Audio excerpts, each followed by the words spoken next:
There will be no new spooky song this year.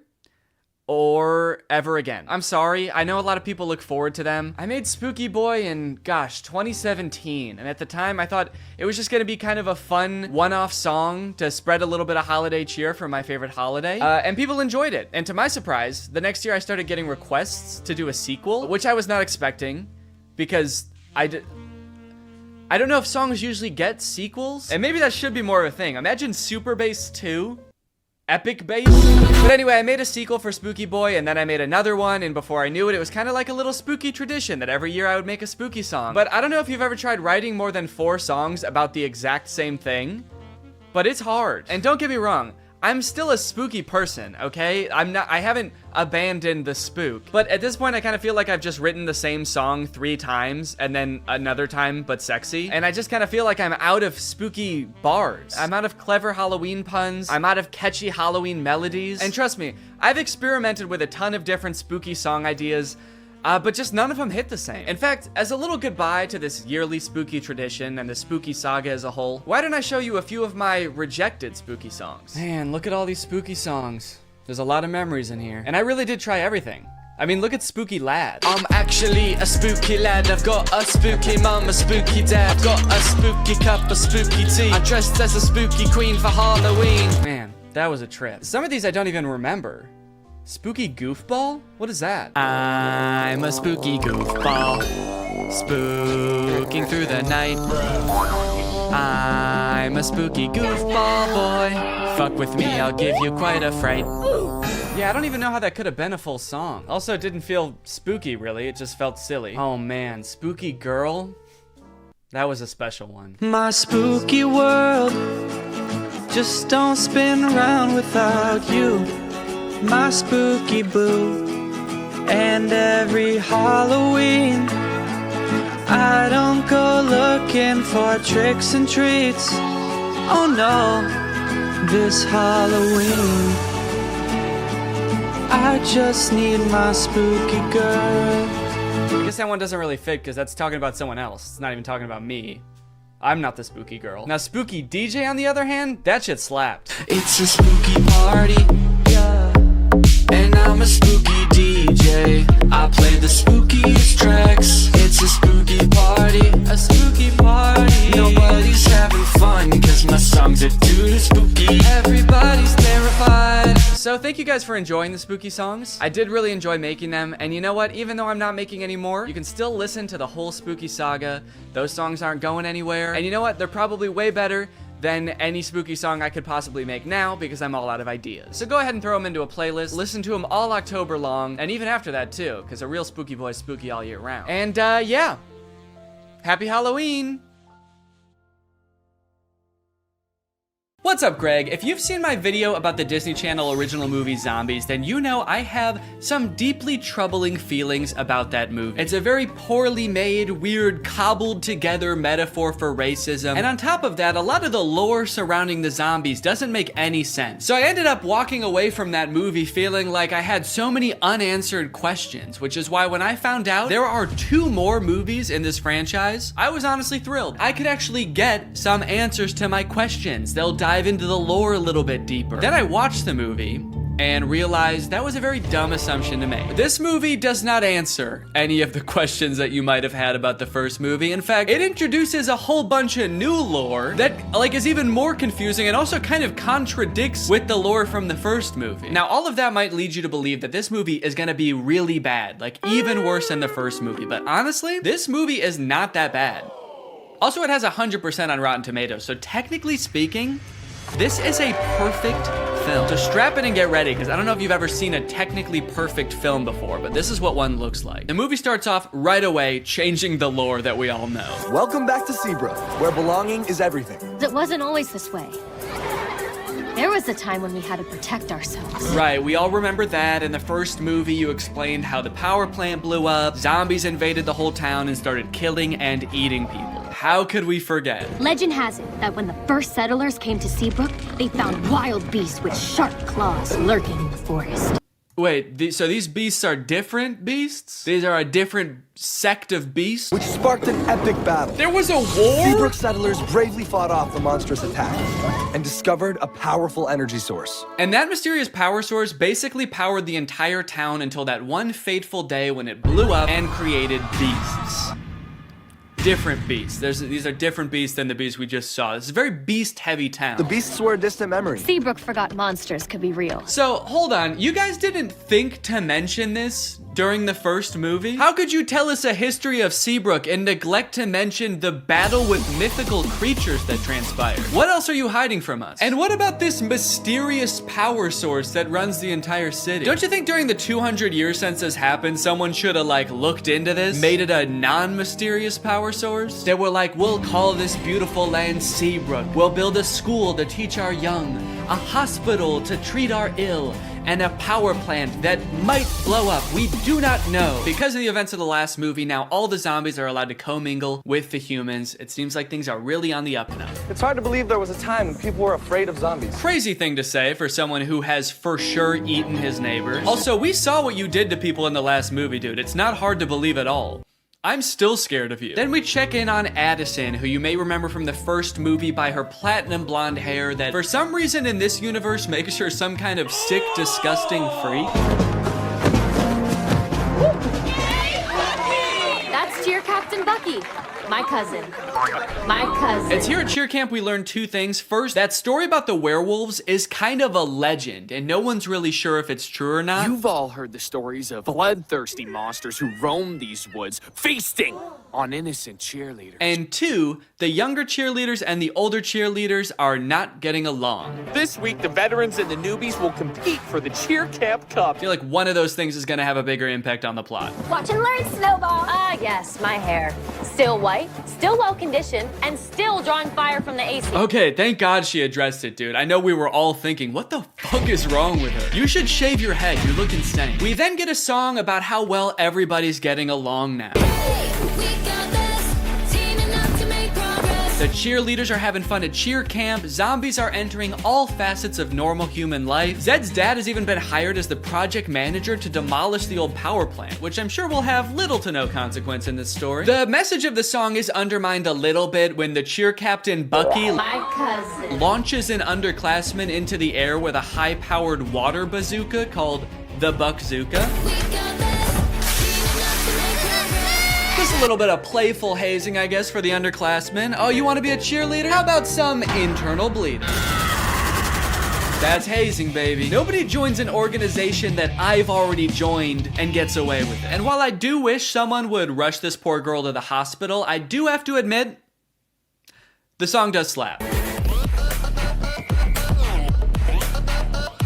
The music in the first movie sucked in my opinion, but the production quality of not just the music, honestly, but the whole movie is way better in this one. Probably as a result of the success of the first movie. The first one was very popular. So they were like, look, this next movie, you know, it's not gonna make any sense, but it's gonna look fantastic. The lighting on that girl as she flies through the air with 12 broken ribs is gonna be so good. I wish that I could call. I hope you get my letters.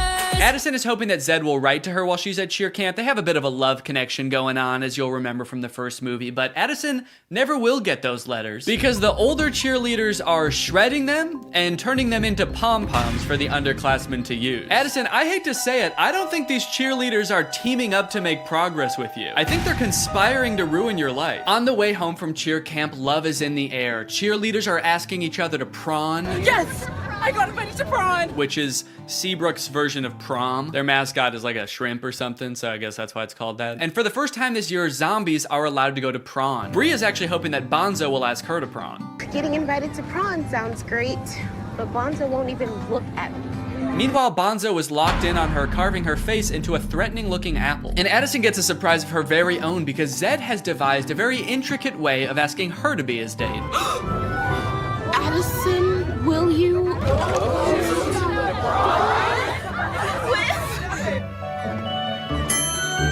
Zed! Uh-oh! Zed's not supposed to be there! He's supposed to be floating over there.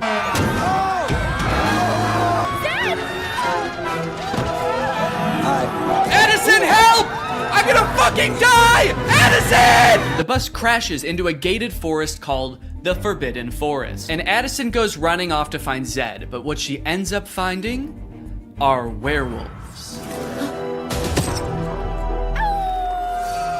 We're surrounded by werewolves. So here's where the movie started to lose me a little bit, and I know this is a perfect film, so this is probably something wrong with me, but I feel like when I look at these werewolves, they're not werewolves. They're just teenagers living in the woods wearing dead animals. You might be thinking, okay, these are people who are gonna become werewolves at some point. No, these are what the werewolves look like. They even go out of their way to show a full moon in one of the shots to be like, no, this is as werewolf as they're gonna get. These are outdoor teens with dead animals on. That's what werewolves are. And that's just how it is for the entire movie. And on one hand, I guess I understand because like true to form werewolves would probably be super expensive to do and make look good. But also, you guys didn't have to make a movie about werewolves. That was your choice. You already had a whole universe with zombies in it. You didn't have to add another creature. Or you could have kept the movie exactly the same as it is and just not called them werewolves. You could have made up a new creature. Just called them outdoor teens. It would have made sense. But no, you had to drag werewolves into this. You said this movie will be about werewolves. It will be an integral part of the story. And our costume budget will be $4. A few scenes later, a werewolf sneaks into the town of Seabrook and finds a drawing of like an actual werewolf that Zed's little sister drew. And he takes it back to the other werewolves and they all start making fun of it.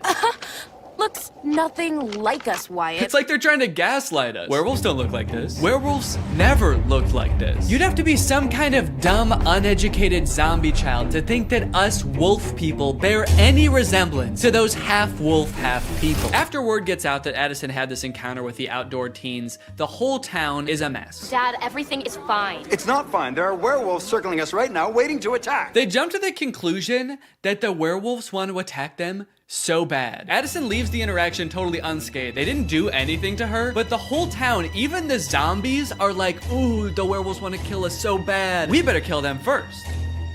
And eat them. Typical zombies. So the leaders of the town decide to reinstate all emergency monster laws. All anti-monster laws are reinstated. This sets up one of the big conflicts in the movie because, as you know, Addison wants to go to prom with Zed, but one of these anti-monster laws is that zombies aren't allowed to go to prom anymore. Zombies can't go to prom.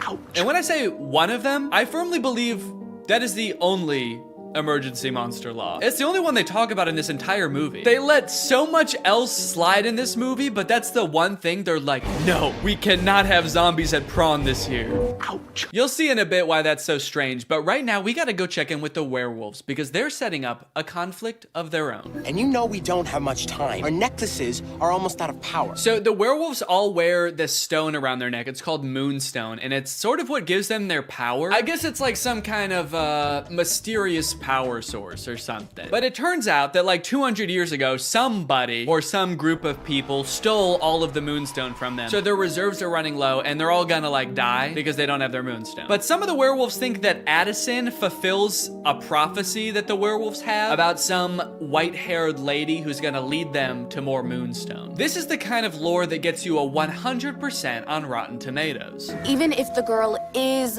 the great alpha. A girl? The great alpha? I'll believe it when I see it. Even if the girl is the great alpha, how do we find her? I found this in the woods. It's hers. We'll track her down with our keen sense of smell.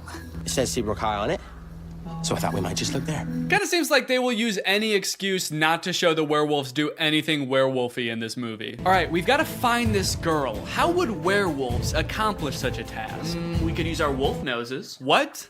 No, what is wrong with you? No! We could ask around? Yes! Also, for those of you wondering, yes, that is baby Ariel from Musical.ly. She used to be like the most followed person on Musical.ly. I always wondered what happened to her.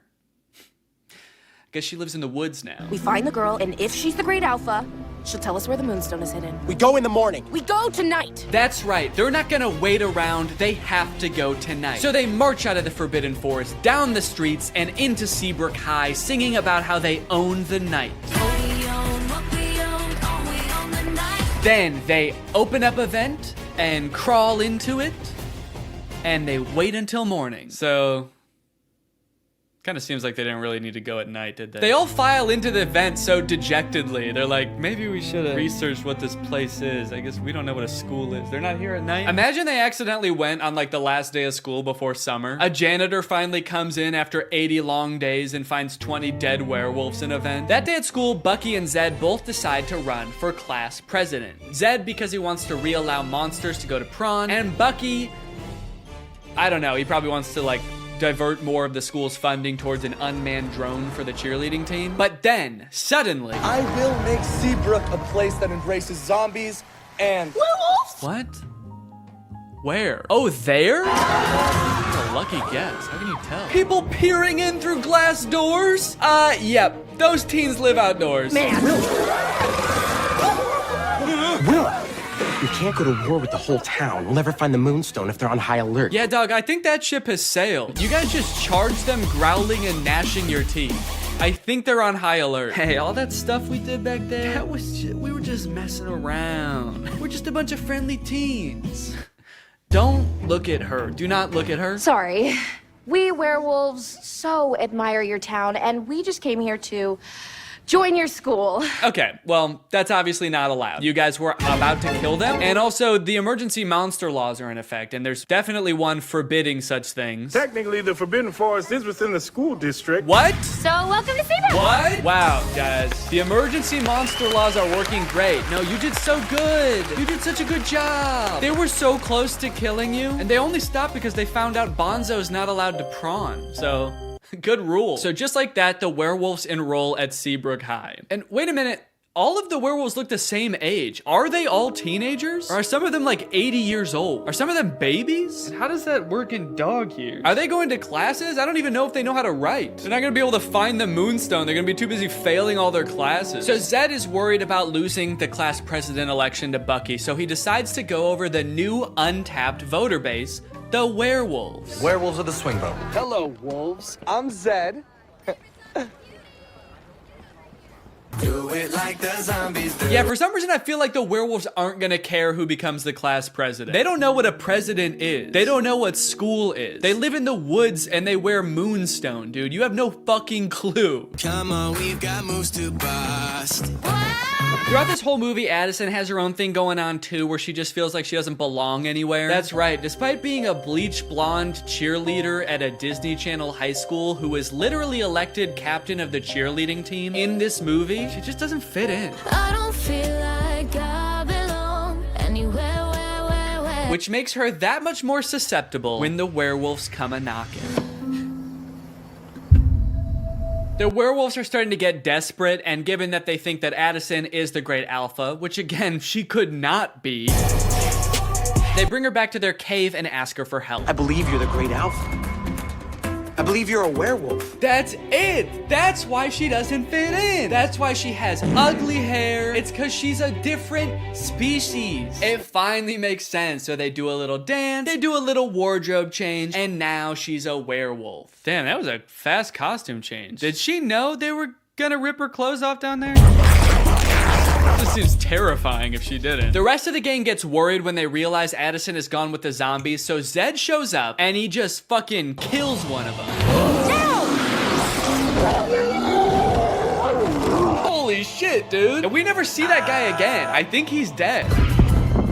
The explosion came from Seabrook Power. Seabrook Power is the birthplace of zombies. A little lime soda mixed with some mysterious energy, and bam! Zombies. Nice story, but it doesn't concern us. Nice story about you and your unknown electricity fuel, but we've got our own problem. We're looking for a mysterious power source. But it does concern you, Willa. That could be your Moonstone, right? Oh shit, she's right. So for the rest of the movie, Addison is like pretending to be a werewolf. She shows up to school the next day and she's like, I'm a werewolf. I've always been a werewolf and I've always known I was a werewolf. Addison, if you ever expect to be cheer captain... Well, maybe I don't. Maybe I'm not meant to be cheer captain. Maybe I'm meant to be eating gerbils. What do werewolves do? I actually don't know what they do. I know I am one, I just don't know what we do. Then we get the presidential debate between Zed and Bucky, and this is how all presidential debates should go. I'm a real human. There's no danger in that. They're real monsters. Man. What if they turn back? There should be singing. There should be choreography. One of the sides should be claiming that the other is a dangerous beast. And President Biden, how would you respond to that claim? He wants to eat me! He's trying to fucking eat me! The demolition of the power plant is imminent, so the werewolves rush there to stop the mayor from destroying all their moonstone. Via song? It does not go very well. Arrest them! Oh my god, dude, he said arrest them, not gas them. Colloidal silver. That'll tame those beasts. You know, for a government that just found out werewolves exist, they sure seem to have the exact chemical compound that would hurt them most. Colloidal silver shuts down their nervous system instantly. Just a hunch. Then Addison and the cheerleaders show up, and then Zed and the zombies show up, and now they're all singing, trying to convince the mayor to shut this thing down. Okay, at this point in the song, they're just having fun with it, man. They're just splashing around. I don't even think they're trying to convince the mayor anymore. He's not even in that part of the power plant. He's just standing alone in the main entrance now. You can hear music just vaguely echoing through the plant. Okay, I get it. I think I figured it out like 20 minutes ago, guys. Okay, so I've got good news and I've got bad news. The good news is they decide not to blow up the power plant. Stop the detonation. The bad news is the demolition guy accidentally does it anyway. Well, shut it off. I can't! And also, Addison finds out she's actually not a werewolf.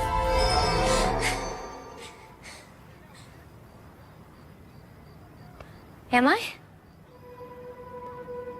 Bree's like, I don't know. They sort of just look like regular people to me. You look like a teenager who lives outside. She's not a werewolf. Oh, that's so embarrassing, dude. We all saw you act like a werewolf. You dressed up like one and everything, dude. No! Don't worry, this movie does end with them finding a way to access the Moonstone underground. They transport it to Prawn, and then they dance all night in the iridescent glow of this mysterious power source that is surely exposing them all to a dangerous dose of radiation. And then at the very end of the movie, they hint at another sequel, which seems to have something to do with aliens. Weird.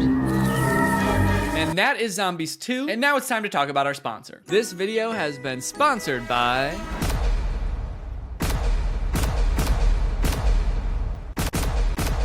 Guys, it's the season of giving, gathering, and with HelloFresh, it can be the season of saving. You can actually save money this holiday season with fresh, delicious recipes delivered straight to your door. It's cheaper than takeout, it's easier than grocery shopping, and the meals turn out so good. I like HelloFresh because I'm not really much of a chef.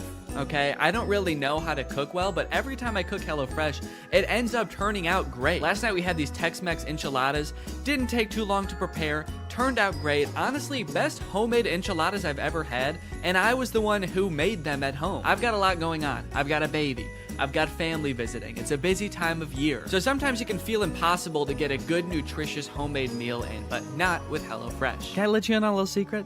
Some of their meals only take 15 minutes to prepare. How is that possible? Must be Santa. And guess what? HelloFresh is actually more than just dinners. They've got breakfast, they've got lunches, they've got snacks. So you can start skipping the grocery store for a variety of meals. HelloFresh is making life so much easier. So if you want to check out HelloFresh and for free breakfast for life, visit the link in the description or scan this QR code. One breakfast item per box while subscription is active. That is free breakfast for life with HelloFresh at my link. Again, this QR code. Don't use a different QR code, it won't work. Thank you to HelloFresh for sponsoring this video, and thank you to you guys for checking out HelloFresh. All right, thank you guys for watching this video. If you're new here and you're not subscribed yet, make sure you subscribe and turn on my notifications to join Greg. We are the fastest growing army on YouTube. Do not look that up. I'll see you guys next time. Bye-bye.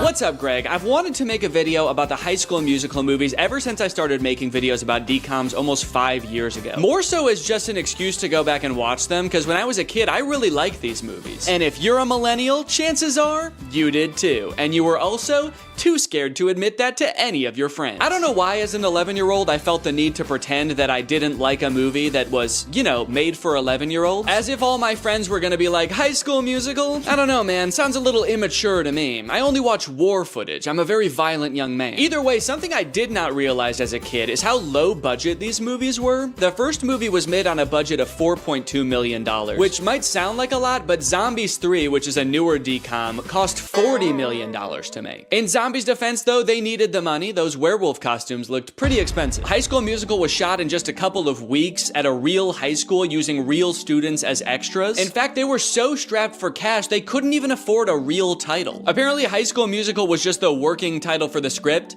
and they were like, we'll come up with a better one eventually, and then they didn't. I'm very excited to see if these movies hold up to my jaded adult eyes.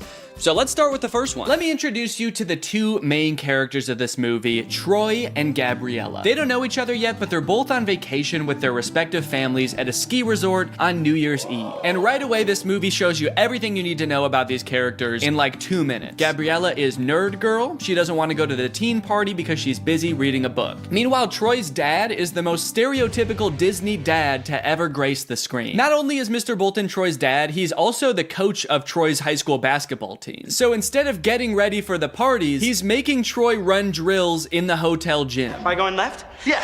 He looks middle, you take it downtown. Well, Troy, it's New Year's Eve. You know what that means. That's right, Dad. I might finally get my first kid. Fake right! Take the ball downtown! Troy's mom comes to get them for the party, and Troy asks if he can have one more basket with all of the confidence and swagger of a real high school jock.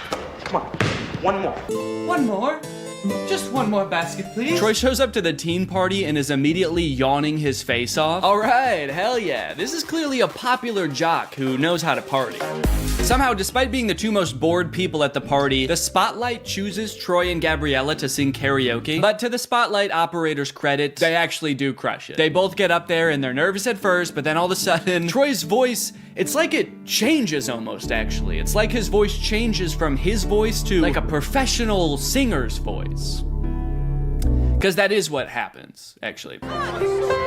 Living in my own world. Now who'd have ever thought that? I think this might be like the most well-known High School Musical trivia, but for the vast majority of the first High School Musical movie, it's not Zac Efron's voice singing. He had a voice double. His name is Drew Seeley, and he never appears on screen in the movies. He also apparently didn't even realize how big of a movie High School Musical was, and forgot that he had done the vocals for the movie until it came on the TV while he was working a shift at P.F. Chang's. Apparently, he tried to convince his coworkers that it was really him singing in the movie, and no one believed him. It's kind of funny because the whole point of the movie is kind of like, hey, basketball guys can sing too if they wanna.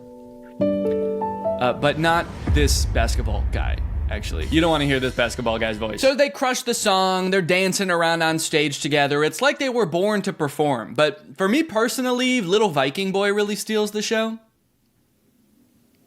You guys know Little Viking Boy, right? The start of something new. He's basically the star of the movie. Look at him back there. He's leaving it all on the dance floor, man. Whoa, sorry, I almost fell backwards. It's just...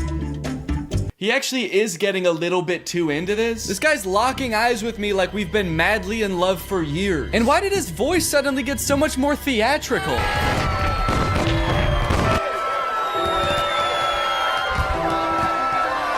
I guess I better go find my mom and wish her a Happy New Year. This is so romantic.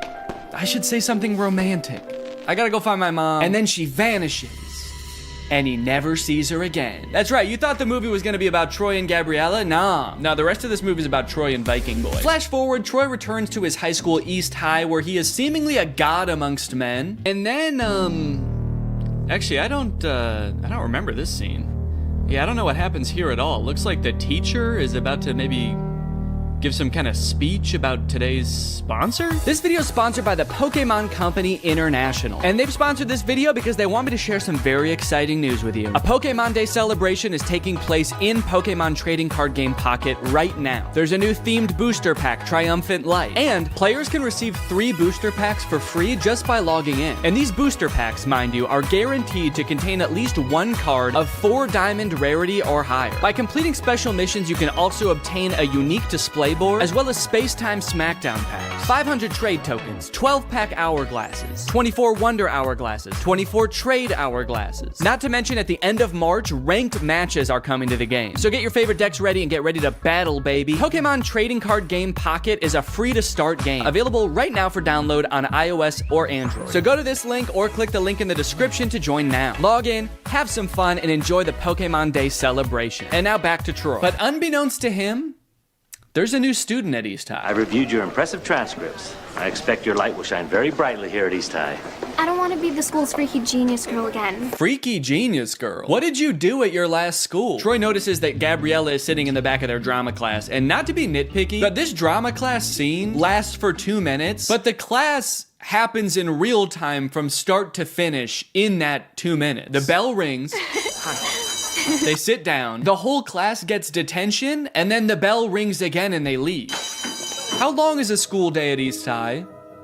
Is it like 15 minutes? Troy shows Gabriella around, they catch up a little bit, and it is revealed that East High is having auditions for their winter musical pretty soon. Troy jokes that Gabriella should sign up because, you know, they sang together, and Gabriella's response is basically, fuck no. I'll be signing up for anything for a while. Yeah, I don't know why. I remembered this movie differently. I thought they both wanted to do the musical. Troy seems to maybe want to do it, and Gabriella's like, no, I'm not doing that.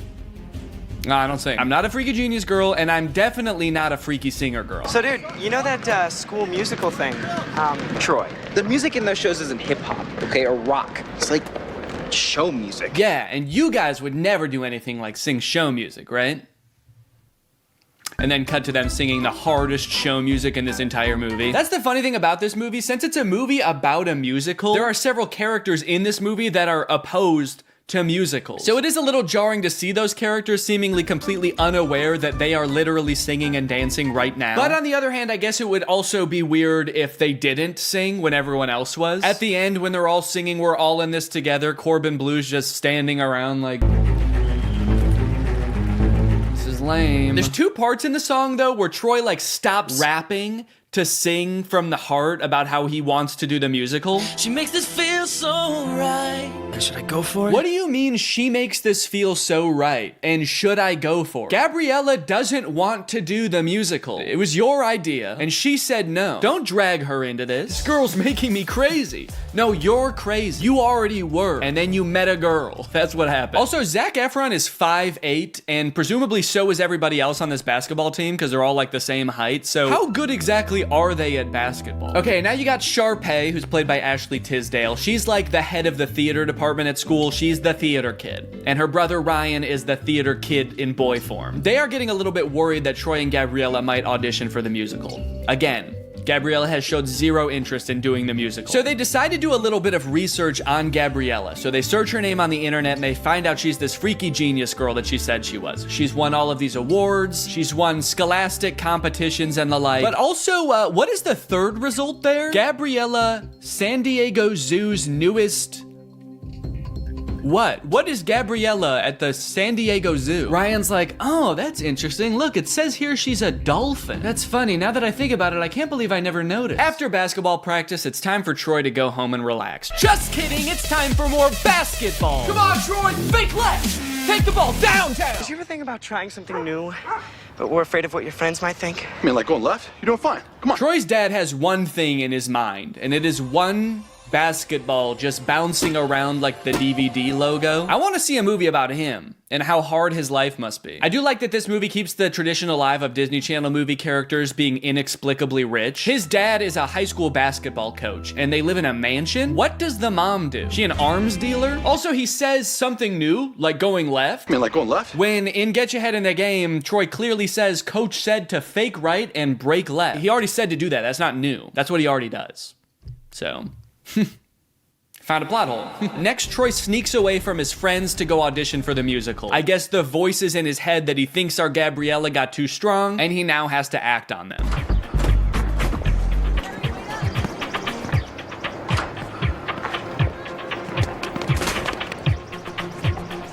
He's gone! Wow! Where'd he go? Pay no attention to the fact that as he turns the corner, he probably fully saw Troy like...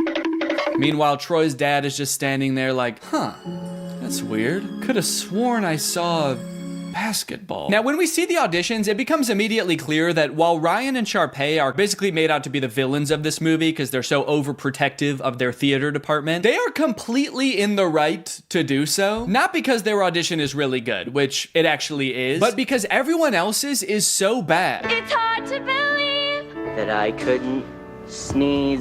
It seems that no one else in this entire school can even sing. It seems like they actually don't even have a concept of what music is. So like, yeah, I would actually be hoping I got the lead too. It is funny how they all act like they can't sing, and then anytime there's like an actual musical number as part of the movie, every member of the student body sings their heart out like the Rentas do. What's going on there? So Troy shows up to audition, and then Gabriella shows up too. I guess, turns out she actually did want to audition. I don't know. I don't know if Troy threatened her or what, but she shows up. But they are too late to the actual audition, so they don't get to audition in time, but they stick around afterwards and just sing an audition anyway. And Miss Darbus, the director, hears them and decides, you know what, you guys get a call back. Understandably so, she's working with a very small talent pool. Here comes two people who know what a song is. She's got to hold on to them. After school, before school, whatever works. After basketball class, you can get this right. I'm so... What? Now this is interesting. Troy is looking at his sheet music like he's never seen it before in his life, despite having just sung the song perfectly after only glancing at the sheet music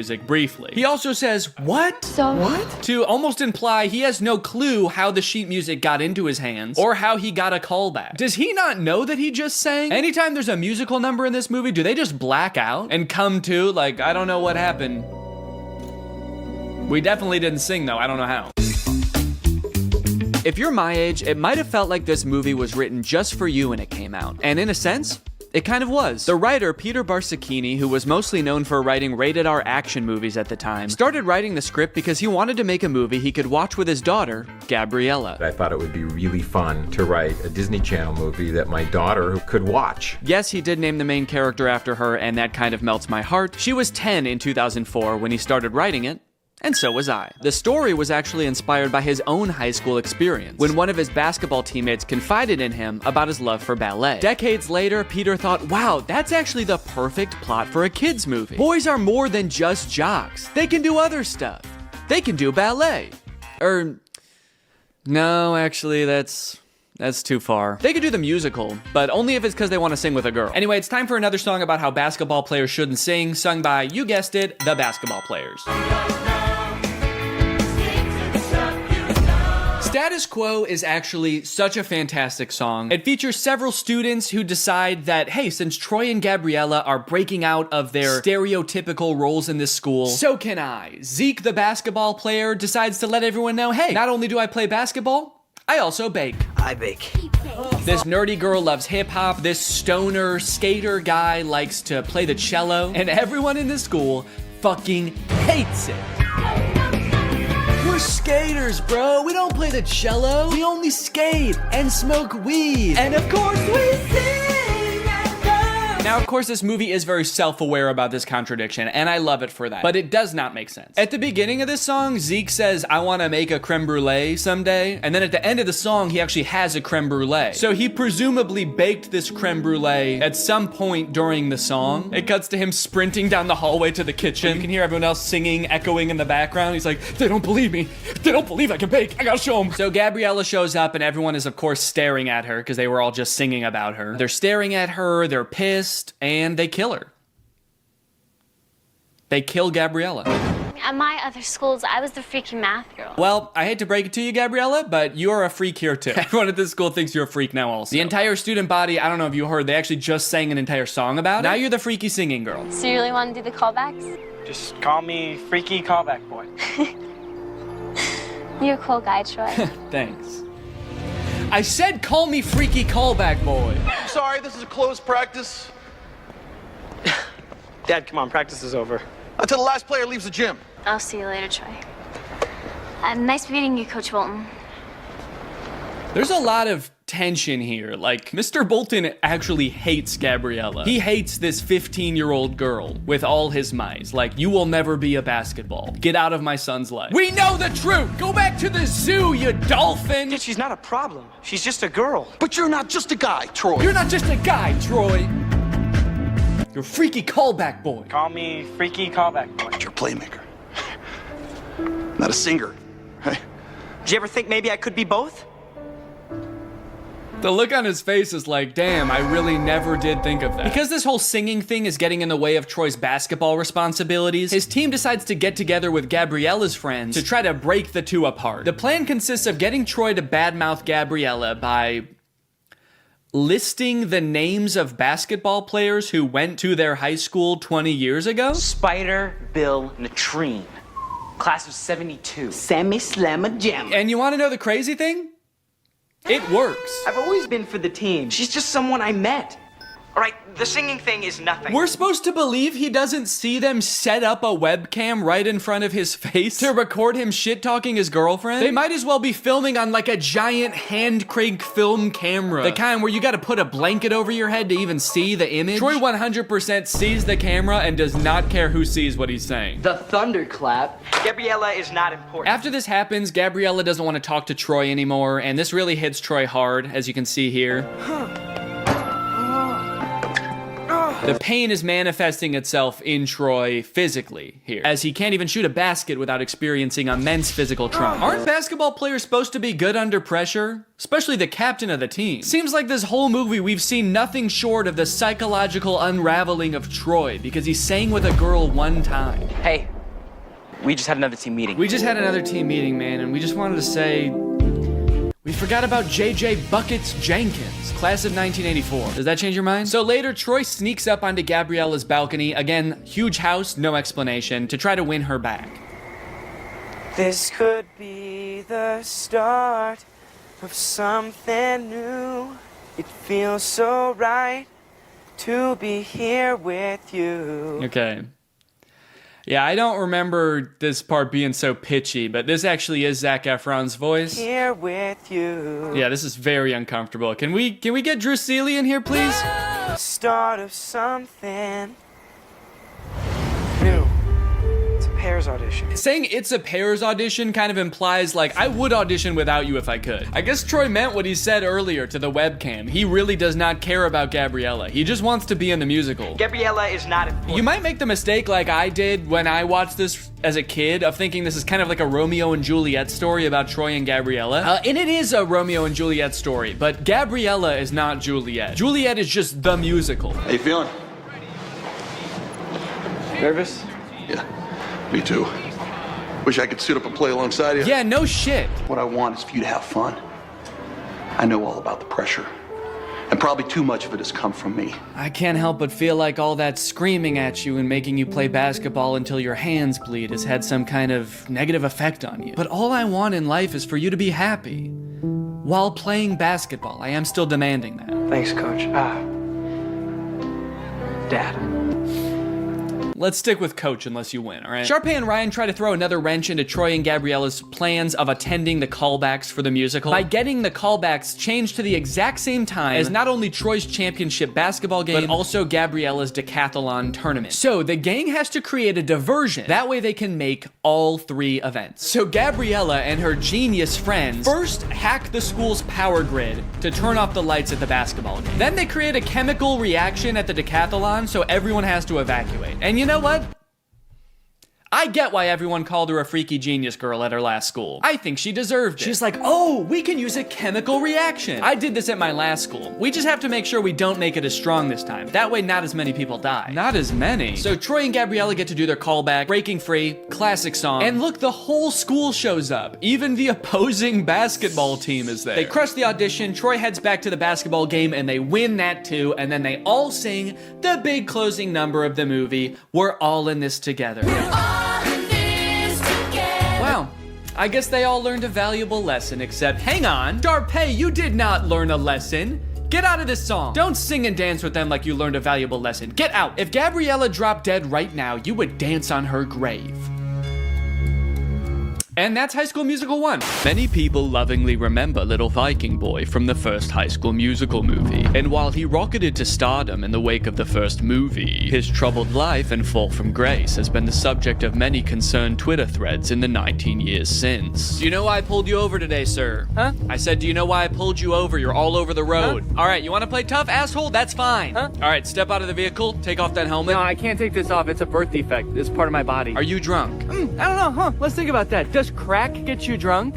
Let's think about that for a second. Let's all think. Does crack get you drunk? After 15 DUIs and 3 counts of kidnapping exotic animals, little Viking boy was sentenced to life in prison. Authorities claim that it's here he became head of an extremist religious cult. His followers helped him escape in 2023, and his current whereabouts are unknown. Although he does occasionally post to Instagram to frantically proclaim the end is near, or post a brand deal. Every morning I wake up and I drink 6 bangs. High School Musical premiered to 7.7 million viewers, a record that has only been broken a handful of times in the nearly 20 years since. But one of my favorite things to come out of the success of this movie, which I totally forgot about until I was making this video, was the live concert. I forgot about this until I went to the library to check out the DVDs for the 3 movies, and they happened to have a DVD of the recording of High School Musical in concert. This feels pretty unusual even to this day for a Disney Channel movie to put together a live touring concert featuring the actual cast of the movie, selling out arenas with audiences in the tens of thousands around the world. But it wasn't the whole cast, actually. Zac Efron couldn't be there because he had a commitment. He was filming Hairspray at the time. So who did they get to fill in for him? Living in my own world, didn't understand. It's Drew Seeley! Drew Seeley! I'm sure they advertised the fact that Zach wasn't going to be there and Drew would be in his place, but I have to imagine every concert, there were like 1 or 2 kids that were like, what the fuck? Zach looks different in person. With all the success of the first movie, they had to crank out a sequel fast, which they did, releasing High School Musical 2 in August of 2007. And you might think it would be impossible for them to catch lightning in a bottle twice, but oh baby did they. What time is it? Sequel time. High School Musical 2 is often regarded as the best High School Musical movie. Out of any High School Musical movie, this one has the most moments that have lived on in the cultural zeitgeist even today. The movie starts just as the school year is ending. The musical is long over, so if you were expecting to see the musical that they were just auditioning for in the first movie, get that out of your head right now. You're never gonna see that musical. Summer to refresh and illuminate your fertile young mind. One of the first things I noticed is that despite only a few months having passed from the events of the first movie, Troy looks drastically different. His hair is much darker. He has a different haircut so you can see his ears now. But most strikingly of all, his eyes have somehow become more blue. You actually listening? His eyes were already pretty blue in the first movie, but they're piercing in this film. It is scary. Get some contacts, you freak. The clock strikes 2:15 and the first banger of this movie commences. The class immediately erupts in celebration. They throw their papers in the air, start dancing around, and did Chad just kiss his teacher on the neck? Yeah, he just kissed Miss Darbus on the neck. That's too far. Luckily, it doesn't look like she cared. She's just vibing. Good to be chilling out. We finally get to hear Zac Efron actually sing in this song, and I hate to admit it, but he sounds pretty good. I'm sorry, Drew. Your services are no longer needed. He does end the song in a very strange manner, though. The song ends, there's silence, and then Troy breaks away from the group to slide on the floor and say, yeah! Why does he do that? Now, the trouble in this movie begins because Troy wants to make some extra cash this summer. His parents are making him pay for college, despite them clearly being very wealthy, taking vacations at ski resorts and living in a literal mansion. But I gotta get hired first. Me too. I'm saving up for a car, so I can take that little hottie on a proper date. You can't see it, but he's actually not talking about that girl in his grade. Miss Darbus is just standing right outside a frame. T's and Troy? What? Yeah. Why does he look so confused there? It's like it never occurred to him that T could be for Troy. He's like, oh, I actually thought it was a cross. But yeah, T for Troy. That's my name. Now that the school year's over and basketball season isn't starting back up again for months, it's time for, you guessed it, basketball practice. Fake right, Troy, fake left. Take the ball uptown for a fancy dinner. Tell you what, seeing moves I didn't see last season. Keep it coming, guys. This post-workout scene has a lot of gems, like Mr. Bolton's insanely long shorts. Dude is criminally insecure about his knees. Also, Troy about to drink from an entire gallon of milk from the fridge. And then he gets a phone call revealing that his ringtone is Get Your Head in the Game. Uh-oh. Is that a real song in this universe? So in the first movie, it seemed like Sharpay might have had a little crush on Troy, but in this movie, she's got a big crush on Troy. She's like, he's the most popular guy in school, and I think I'm the most popular girl in school. It's a match made in heaven. So she pulls some strings at her family's country club to get Troy a summer job there. The only catch is Troy requests to get like the entire school hired, and somehow that works. So Troy shows up with his entire basketball team. You got Chad there. Also, the nerdy girl who loves to hip hop dance got a job there. You got Vanessa Hudgens' stunt double working there. Mrs. Montez, it would seem your lunch break does not start for 3.5 minutes. In order to keep the conflict of this movie moving along, they have to make it seem like their job is really demanding, but they also have to toe the line of not making it seem like these kids are being abused in some way, because they are just kids. So some of the insane demands that their job is asking of them is just like, hey, can you show up to work on time and make sure you clock out at the end of your shift? And the entire student body of East High is like, we're in prison! They're not gonna pay us until we provide a service? What kind of dystopian universe is this? Mr. Fulton is 100% correct to be strict, by the way. Several times throughout this movie, he catches them doing things they're very clearly not supposed to be doing. Like having a picnic on the golf course during the day while people are playing golf, or swimming in the pool after hours when there's no lifeguard present. And every time he's like, hey guys, could you not do this anymore? And Troy's just like, man, what the fuck is this guy's problem? Suddenly, I'm beginning to miss detention with Miss Darbus. Yeah, I bet you are, you freak. How did we get from the top of the world to the bottom of the heap? You guys, you've been working for 30 minutes. This is a job. This is just what jobs are. I don't recall you mentioning the boss is such a creep. Okay, wait, hold on. What did he do to you? Okay, maybe I spoke too soon. If he's actually a creep, I take back everything I said. So Sharpay didn't just have Troy hired. She actually has a whole plan to lure Troy in. Starting with getting her dad to pull some strings at the University of Albuquerque's basketball team to give Troy a chance at a scholarship. So Troy, I saw your championship game. I mean, wow.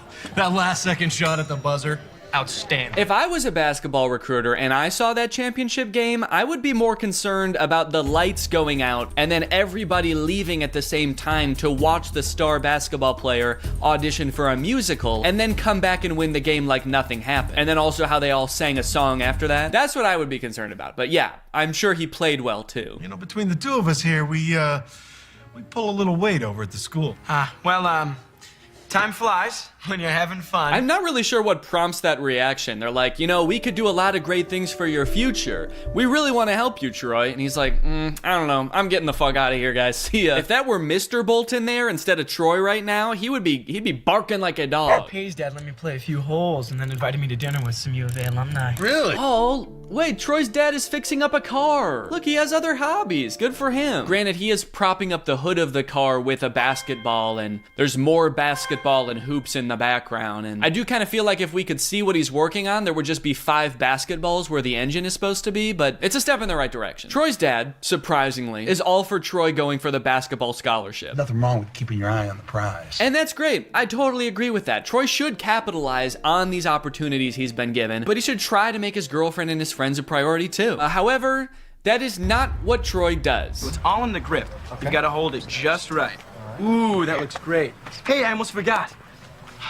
I ordered Swiss on my burger. So go ahead and check it out, man. Hey, I almost forgot. Get back in the kitchen, you broke motherfucker, and get your money up. Look at you.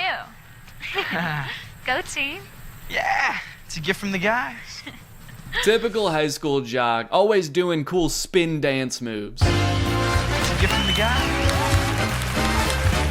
I love sports. It's a gift from the guys.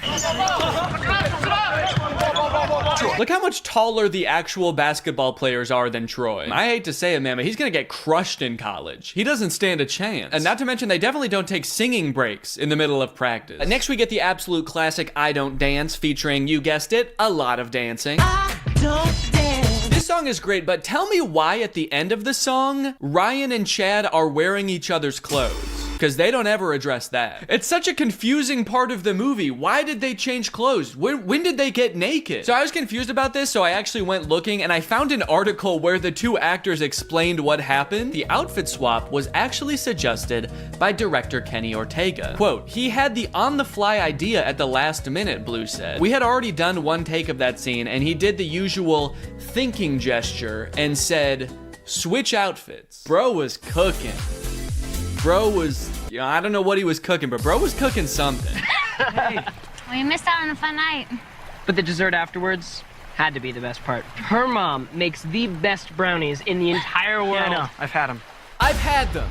I've had her fucking brownies. I like that that was the thing that pissed him off. He was like, look, I can catch you romantically dancing with my girlfriend at sunset until the cows come home, but you touch her mom's fucking brownies?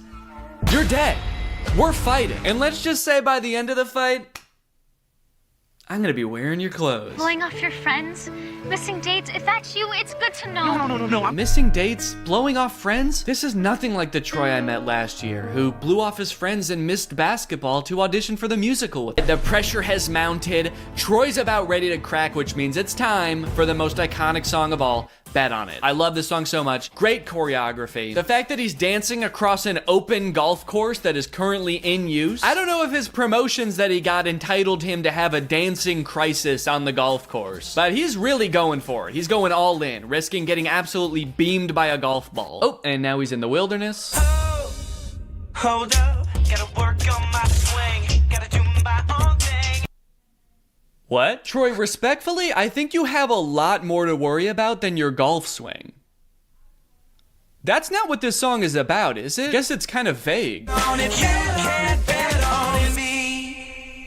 Hell yeah, dude. You know, powerful lyrics aside, I actually have no clue what he's decided on at the end of this song. He's kind of just like, you can bet on me. I'm gonna end up on top. I got this. And it's like, what are you actually gonna do though? Are you gonna get Gabriella back? Are you gonna do the talent show? He's like, no, I was just gonna stand on top of this mountain for the rest of the summer, actually. No one can be mad at me up here. The end of this movie is messed up. Sharpay actually turns her act around. She previously got the Wildcats banned from the Country Club talent show, but she decides, you know what? They can do their act as long as Troy still does his song with me. She agrees to this, and then the Wildcats turn around, secretly remove Sharpay from the talent show, and stick Troy back in their musical number. It's like, dude, why did you even make her agree to it if you were just gonna go behind her back and do it on your own anyway? Sharpay, I'm sorry, man. You got played. Really all we had. And Gabriella's here. Why? She forgives him now? It's actually not clear at all what Troy did to win Gabriella back. They haven't seen each other since she drove away singing. Maybe word got to her that Troy was angrily prancing around the golf course and she was like, oh God, it's gotten too bad. I gotta step in. Everybody, one for all, and all for one. The last song of this movie is called All for One. I don't know, I kind of feel like they lost a little bit of inspiration at the end here. Kind of feels like they forgot what moral they were working towards for the end of this one, and they were like, and we're all together in this one also. And the movie ends with Gabriella wooing several times while looking over at Troy for approval.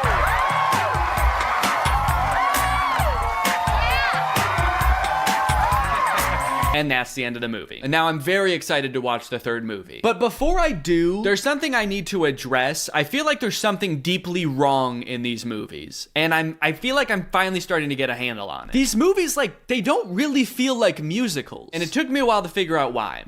So to explain it to you, we're gonna have to go back to medieval Europe. In a French town in 1518, some 400 people became inexplicably overcome by an urge to dance. They did so for weeks on end. This dancing plague, as it was later coined, lasted for months and only ended when participants were either so exhausted that they collapsed or so exhausted that they were dead. Authorities tried to stop the dancing, even hiring musicians to play vigorously to try to help them get all the dancing out of their system. This, of course, made things much worse. This event has baffled scientists and historians for years, but many believe it could be the result of a particular type of food poisoning. Yeah, crops like rye can end up growing a type of fungus that basically makes you crazy. Could it be that this is what's happening at East High? In the High School Musical universe, the characters, they sing and they dance, and at first you might think this is just like any other musical. The characters aren't really spontaneously breaking into song, it's more an artistic depiction of how they're feeling. But a closer look reveals something shocking. Well, firstly, sometimes they definitely are actually singing, like at the karaoke party. Now, you might think that a moment like Get Your Head in the Game is totally different. You know, that song doesn't really exist within this universe. But what is Troy's ringtone in the second movie? how could an entire school become poisoned by a rare fungus? This man, who convinced us he had relevant qualifications, believes it could have been a certain freaky genius girl. It could be that by growing a fungus in a lab, Gabriella was able to manufacture a sort of singing and dancing craze to control Troy, who I'm pretty sure would have never done all of that stuff had he not been under some kind of drug-induced hysteria. After all, Troy is so cool and singing is for weirdos. So it could be the fungus, or maybe Gabriella's some kind of fucking witch.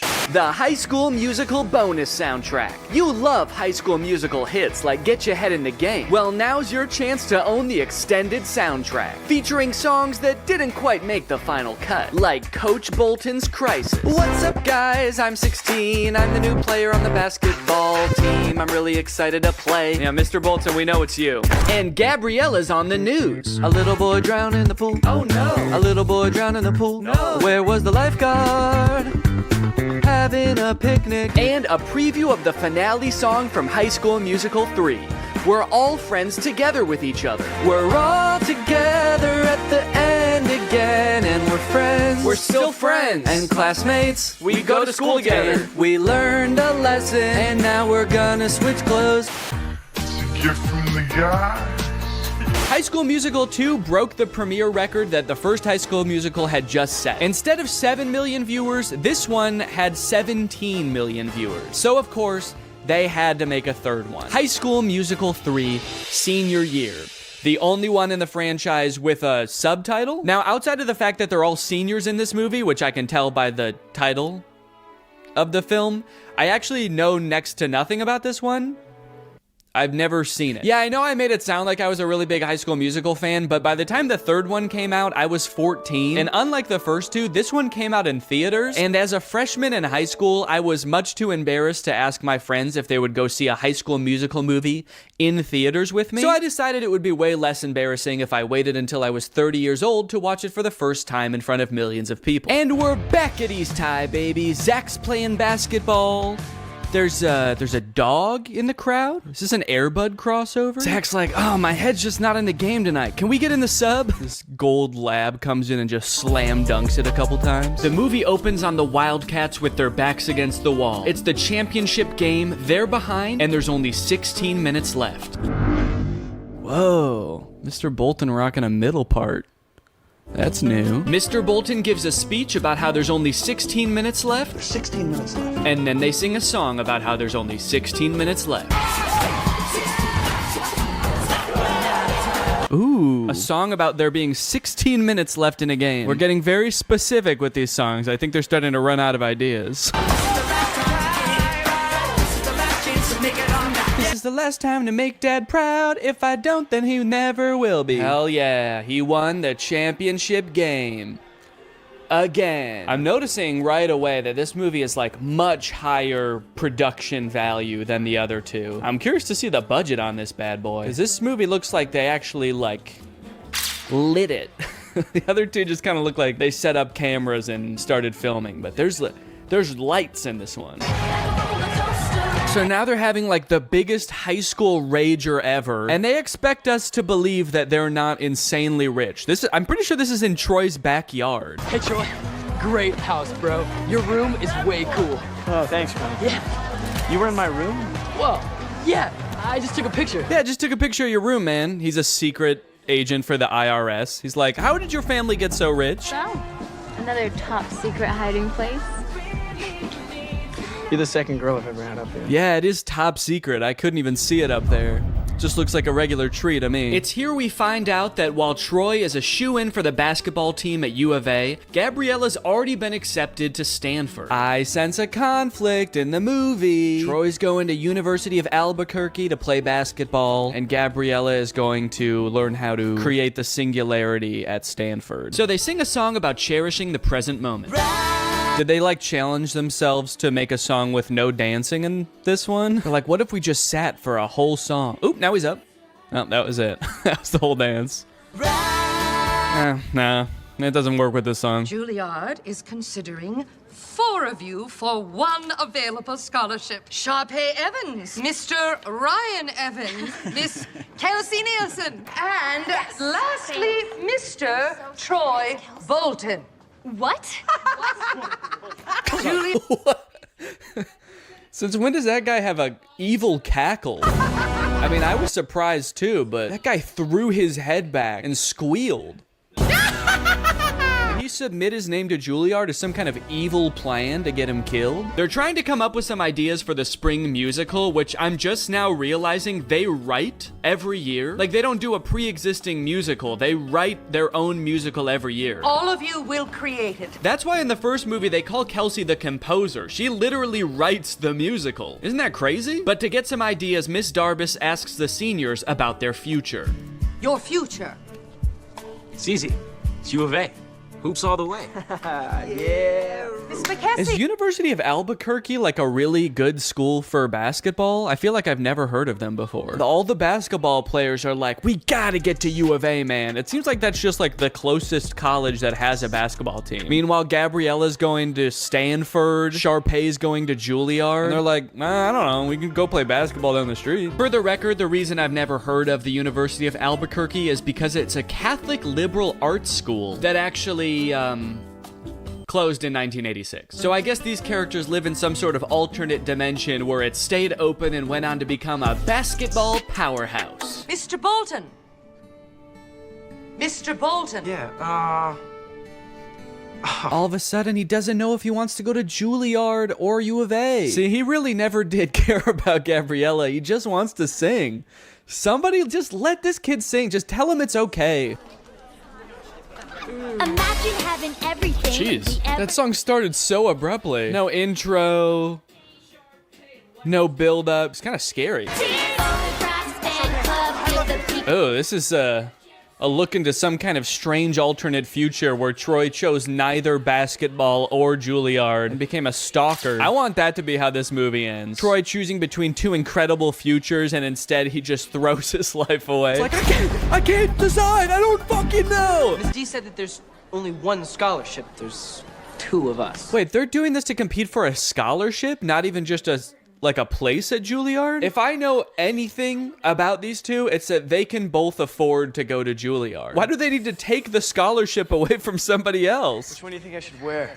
Well, I've never been asked to a prom, but this almost sounds like an invitation. Did she say she's never been asked to prom?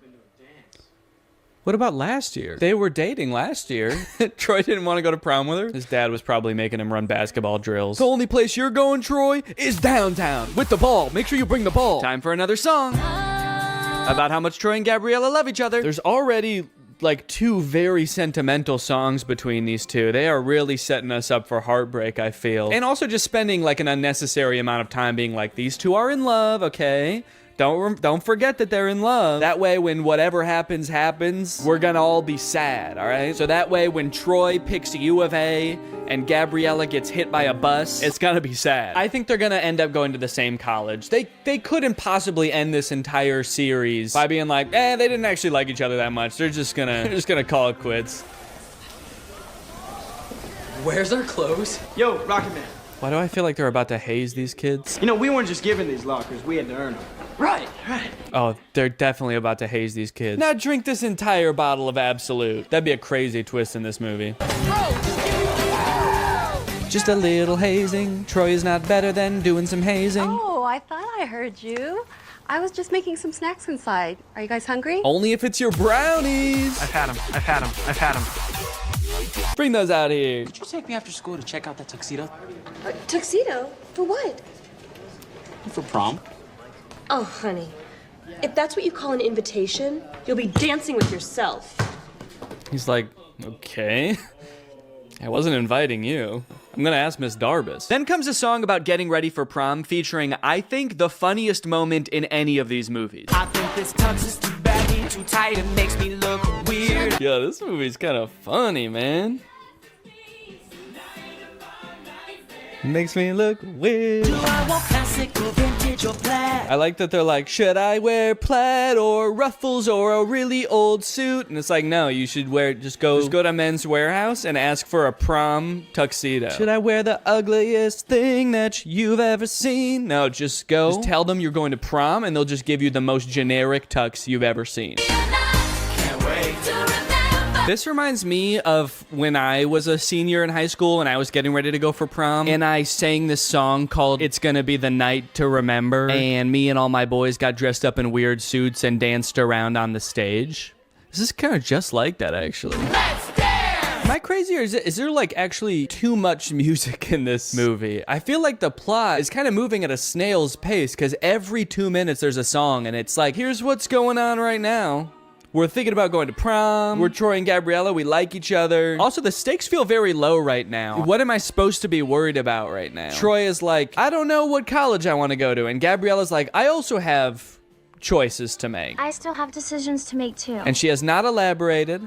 And so I don't know what I'm supposed to be worried about. Now they're at some kind of junkyard. Just hanging out at a junkyard as if we've always known that this is what they do. You see what happens when you do a show? You're like 5 people. Yeah, but what's so bad about that, man? We used to come here as kids, we'd be 10 people. Yeah, I remember that, because they used to talk about that in all the other movies, how they used to come to the junkyard. Take it back to the place where you know it all began. Finally, the boys are back at the junkyard. So that we had a song establishing that Troy and Gabriella are in love. Now we have a song establishing that Troy and Chad are friends. This kind of reminds me of senior year in high school when I danced around in the junkyard with my best friend, and we sang a song about how the boys are back. It's weirdly similar, actually. Oh. Whoa! The junk men who live in the junkyard are here.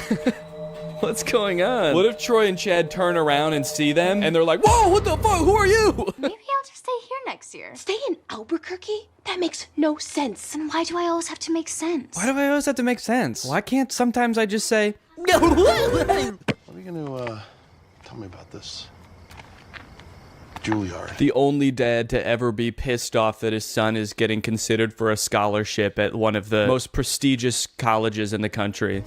Hey, Troy, come on. Ah, damn, he's too fast. Get back here. The director for that scene was like, okay, how could you guys like run away but also walk away at the same time? Oh no, he's going crazy again. Painful basketball time to scream and shoot some hoops. I like that little pouty dance up the stairs. Okay, Troy, for this one, you're a pouty toddler. Now you're a crab.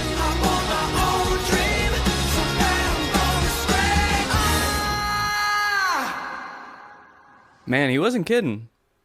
He was really gonna scream. Well, now that he did it, I hope he can figure out what he's gonna do. Now that I got that out of my system, I'm for sure going back to U of A. I don't care about singing. Miss D, I know I'm not supposed to be here. Aren't you? Last one out turns off the lights. You know, she might seem cool about Troy being there right now, but as she walks through the school to get back to her car, she realizes he totally trashed the place. She's like, he tore down posters? He flipped an entire hallway upside down? How did he do this? I don't think I can do it, Troy. Uh-oh. Is that a Dr. Pepper in the background? That looks good. I've chosen basketball. But I've also chosen theater. The University of California, Berkeley. Okay. I'll be honest, I did not know that was an option. They made the Mr. Beast logo.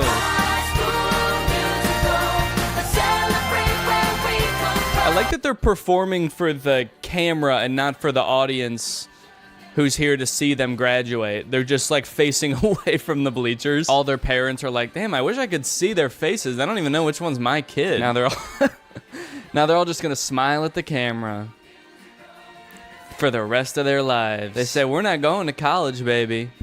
We're gonna stare at this camera forever. And that's it. That's High School Musical, baby. As far as endings go, I think they did a decent job with a nearly impossible task. It's a Disney Channel movie, so it's not like they can just like make everybody break up and go their separate ways at the end of the movie. That would be too sad, obviously. But they also can't make everybody just go to the same college and do the same thing, because that would be unrealistic. So it leaves the door open. My only issue is that in doing that, they kind of don't really provide any closure. Feels like they kind of just pushed Troy's decision of what he wants to do with his life further down the road. But if you are looking for some closure for Troy, I might have something that helps. I mentioned earlier that the character of Troy was inspired by one of the writer's real high school teammates. But when I read that for the first time on Wikipedia, I was surprised to find that that teammate has his own Wikipedia article. And that's because that classmate, Lynn Swan, went on to be a professional football player, playing for the Pittsburgh Steelers and winning the Super Bowl 4 times. This man is the real-life Troy Bolton, and that might be the least interesting thing about him. In fact, he might not even know. It really helped you in your game. All the things that ballet taught you, you applied that to the football field. Touchdown, Pittsburgh! Did you catch any flack from your teammates about taking ballet? I mean... Oh, always. It's a gift from the guys. But I'll always remember a Hall of Famer who rose to the occasion each time. A plie-making playmaker. But you're a playmaker. Did you ever think maybe I could be both? Who could defy gravity.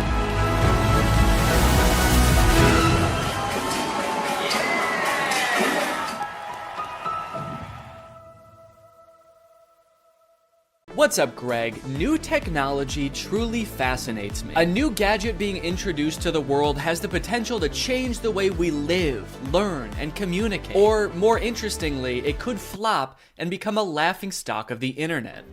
Which is why a few weeks ago, I was thrilled to discover the unveiling for a project called the Humane AI Pin. This might be the worst product presentation I've ever seen for one of the strangest products I've ever seen. Apparently, Humane AI is a new tech startup founded by 2 former Apple employees and current lovers, Imran Chowdhury and Bethany Bongiorno. Their mission is building innovative technology that feels familiar, natural, and human. Okay, first thing that's sticking out to me is that none of those words were useful. Also, do I really want my technology to feel more human? I've never wished my MacBook to be more fleshy. Also, Humane AI is such an unsettling name for a company. I'm sorry. You lost me right off the bat. I feel like the only times I ever even hear the word humane is when we're talking about like factory farming or something. Don't worry, dude. When this AI takes over, it is going to be super humane in the way it slaughters us. It will not violate the Geneva Convention, unlike other AIs, Siri. All right, let's go ahead and watch the product presentation and let's see if you think it's as weird as I do.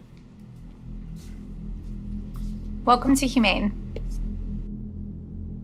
Thank you. This is the Humane AI Pin. Cool. It's a standalone device and software platform. So the intro does have a very threatening aura about it, doesn't it? The sterile white room. They're both so serious and they're unboxing a mysterious device. I feel like I'm about to be tortured for information. Oh. What is that? This is the Humane AI Pin, and it is the last thing you will ever see. Ah! It's a standalone device and software platform built from the ground up for AI. Okay, so it's some kind of mobile device. It's built from the ground up for AI, and I'm very excited for them to tell us what that means. It comes in 3 colorways. Okay. Got Eclipse, Lunar, and Equinox. Those are not colors. There's 2 pieces, a computer and a battery booster. Now, the battery booster powers a smaller battery inside the main computer. Okay, great. What does it do? And this is how we achieve our all-day battery life. Oh, great. It's got all-day battery life. That way you can spend all day. There are no wake words, so it's not always listening or always recording. In fact, it doesn't do anything until you engage with it. Okay, thank God. So it doesn't record me. That's good to know. For a second, I was worried that it almost had one feature. Who is this for? What kind of person needs to hear about what colors a device comes in before they'd even consider hearing about what it actually does? Also, 2 of the colors are black. You designed 3 colors and 2 of them are black. You couldn't come up with a 3rd color? Also, I'm sorry because I know that not everyone is super comfortable in front of a camera. It's not a skill set everyone has. But maybe you guys should have like hired a spokesperson or something instead of letting the world's 2 sleepiest CEOs do this product demo. Now, the battery booster powers a smaller battery inside the main computer. Are they okay? This thing has all-day battery life. That's because it actually feeds on your life force. I've had mine on for 3 months, and you probably can't even tell the physical toll it's had on me. And your engagement comes through your touch, voice, gesture, or the laser ink display. Whoa, wait, okay. Holy cow. We have a feature. It actually does something. I will admit I was not expecting that. Why didn't you lead with that? I mean, I don't know what that is or what it does, but at least it's something. It looks futuristic. I don't know about the name laser ink display though. That doesn't sound very futuristic. The laser ink display. Sounds like a printer. It also comes with its own connectivity built right in. Our own Humane network, connected by T-Mobile. Our very own network.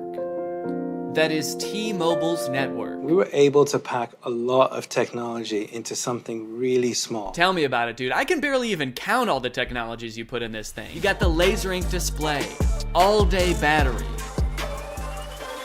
Black, is that a technology? They continue for a while just using buzzwords and vague expressions to explain what this thing does until like 3 minutes into the video when they finally give us a demonstration of something tangible this thing can do. Play the song How Music Makes You Feel Better. Doesn't look like it's making him feel better. We've partnered with Tidal, which you get out of the box. Okay, finally, we know one thing it can do. It can play music. And not just how you would normally listen to music either. You can give it little riddles to try to figure out what songs you want it to play. Play music written by Prince, but not performed by Prince. Give me songs written by first-born left-handed British women who have never been to Ibiza that weren't released on weekends or holidays. Can Alexa do that? I don't know. I don't think anyone's ever tried before. Got my music controls. If I go to the left, I can go back. If I was to go down, I can pause. Wow, okay, that actually does look a lot more convenient than using Tidal on my phone, but only because I don't have Tidal on my phone. After this, we do start to get some truly incredible demos using this product's advanced AI. When is the next eclipse? Where is the best place to see it? The next total solar eclipse will occur on April 8th, 2024. Best places to see it are Exmouth, Australia, and East Timor. Huh, that's weird. This NASA article says that eclipse that's happening on April 8th is actually not going to be visible in Australia. It's only going to be visible from like the US. It actually seems like it's going to be nighttime in Australia during the eclipse. Well, what are you going to do? I mean, they're a technology company. They're not a space company. What would you expect them to know about the moon? They only named all of their colors after it. I hate to interrupt this video, but I have to tell you guys about a revolutionary discovery of my own. I just found out that for the past 2 years, I've been paying for Apple Music despite not having any recollection of ever signing up. I don't use Apple Music, but nevertheless, I've paid them like $200 without ever even having used their service. I think this is a pretty relatable issue in this age of subscription services. And something like this could be happening to you too, but luckily, today's sponsor, Rocket Money, is here to help. Rocket Money is the personal finance app that helps you cancel subscriptions, lower bills, and manage your money better. Rocket Money is super helpful with things like my recurring Apple Music charge, because not only does it help you identify recurring charges, it also helps you cancel them. You can actually cancel subscriptions right within Rocket Money's app with just a couple of taps. You don't got to worry about navigating the service's own website. You don't got to worry about pesky customer service calls. Here's why I think this is going to work for you, because Rocket Money has saved its customers an average of $720 a year, with over $500 million in canceled subscriptions. So to save more and spend less, join the over 5 million members using Rocket Money today. Go to rocketmoney.com/Danny or click the link in the description to get started today for free. And you can also unlock even more features with premium. That's rocketmoney.com/Danny to get started for free. Thank you to Rocket Money for sponsoring this video. And now back to said video. How much protein? These almonds have 15 grams of protein. Great. Those almonds for sure do not have 15 grams of protein. An entire cup of almonds has 20 grams of protein. This dude was holding like 9 almonds. Did I think he was asking about his whole hand? Because that actually might be accurate. I'm gonna eat it. Enjoy it. Guys, I hate to say it, but I don't think your thing works. You only asked it to do a couple things and it got 2 of them wrong. He does do a demo where he sends a text later in the video and that seems to work. Tell Andrew I'll be there later tonight. But to be fair, we never see the person receive the text. I got a weird text from Imran that just says, learned how to go potty big boy style. Interestingly, after people started to realize that all of the information in this demo was wrong, they actually re-uploaded the video pretending that the pin gave the correct answer the entire time. How much protein? A half a cup of almonds has 15 grams of protein. Don't believe it. That's humane propaganda. The AI pin allows you to shop in the real world. How much is this online? This is $28 online. Great. buy it. That one is super confusing. It doesn't give you any information on where it's getting that price, where you're buying it from, when it will arrive. I feel like you need to give it at least some specifics, otherwise it's definitely gonna mess up your order. Go ahead and buy this book. Sending to Sudan. No, send it here. You didn't specify. Sending to Sudan. Shit. Now, if you're wondering how you can get one of these things, the prices range from $700 to $800 for the more expensive colors. And they're estimated to ship in March of 2024. Now, you might be thinking the price of $700 is a little bit high for this thing, but think about it this way. What other product on the market can so accurately tell you how many grams of protein aren't in 9 almonds? Okay, they've also got this little short film about the human experience using their AI pin. Isn't life about what we experience? What we smell? Can I eat this? Yes, dragon fruits are low in sugar. What is this thing, my mom? Can I drink this? Not before you finish your vegetables. And say please next time. What did you just call me? I am your pin, young man. Dude, I want to buy this thing just for that feature. I want to hold every object, creature, and human in front of this thing and ask if I can eat it. Do you need something from me? Can I eat that? Analyzing. Oh, no, you can't eat me. I'm a person, so. High fat content detected. Rude. 1 gram of protein detected. That can't be right. Tiny balls detected. All right, what the hell? Enjoy it. Yes, yummy. Wait, stop. No, you cannot eat me. I'm a human. All right, man, who do you think I'm gonna trust? You or my $700 pin? Last time I checked, this pin doesn't have tiny balls. This thing tells me what to eat, when to eat. It even suggested this very fashionable outfit I'm wearing today. Is that why you're not wearing pants? They're in Sudan. What we hear? Hey, what should I get here? What is this interaction? Who are those people? Does he know them? Man, if he's in a different country where he doesn't speak the language, I would not trust that pin. Based on everything we've seen so far, who knows what it's saying to these people? What we see? Capture this. Dude, parents are gonna love that feature. Me walking around a park with my AI pin. Capture this baby. Capture.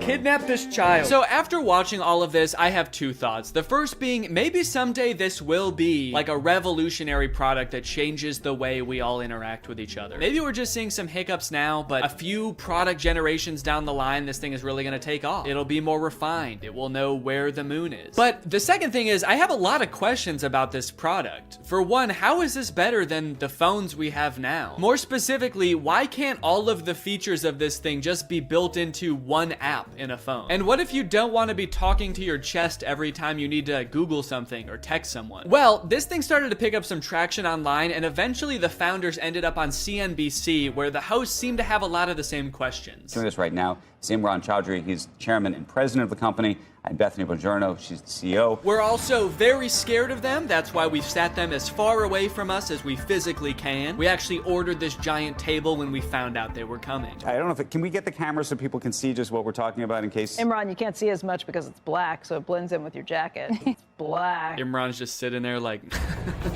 It's Eclipse. It's privacy first, so it's not always recording. It's actually just doing things when you want it on demand. Is it doing something right now, or are you recording us? It's not. It's doing nothing right now. I get a little sense of pride when he says that. It's actually doing nothing right now. It's doing nothing right now. After years of research and millions of dollars spent, we finally designed a pin that does nothing. It's doing nothing right now. You might think that's a bad thing, but you've never met this AI. It's evil. Turn around, maybe you can get that on camera.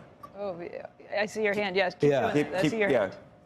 Can you see what's that? Yeah, what's that telling you? Oh God, dude, I do feel for him. I mean, these people are not like media trained, I feel like. They really should have hired a professional spokesperson, because I feel like they're just so out of their depth. He's got like the worst camera angle possible to show this thing off. His hand is shaking. Imagine a little alert pops up on the screen that's like, high heart rate detected. Is Squawk Box the name of this show? I'm not familiar with it. I never heard of this before. Or is this some kind of jab at their device? Formal Apple designers peddle their snake oil Squawk Box. You can use it however whatever you want. Like what? Like what? Tell me something you would use that for. Okay, it sounds like this host is thinking the exact same thing as me. What is it? Tell me one thing. Then they just start like drilling them. They don't even let either of them finish answering their questions. They just like are bombarding them with reasonable questions about this device. That you've got in, stuff that you do just all the How time. would I know without seeing a screen? A user LED called. So that's what I want to ask you about. This is brutal, man. Let the poor guy speak. Just at least let him finish answering your questions, man. I mean, he's not actually gonna answer them. He's probably just gonna say AI over and over, but just let him finish his sentence. Sometimes I'll be at a meeting, right?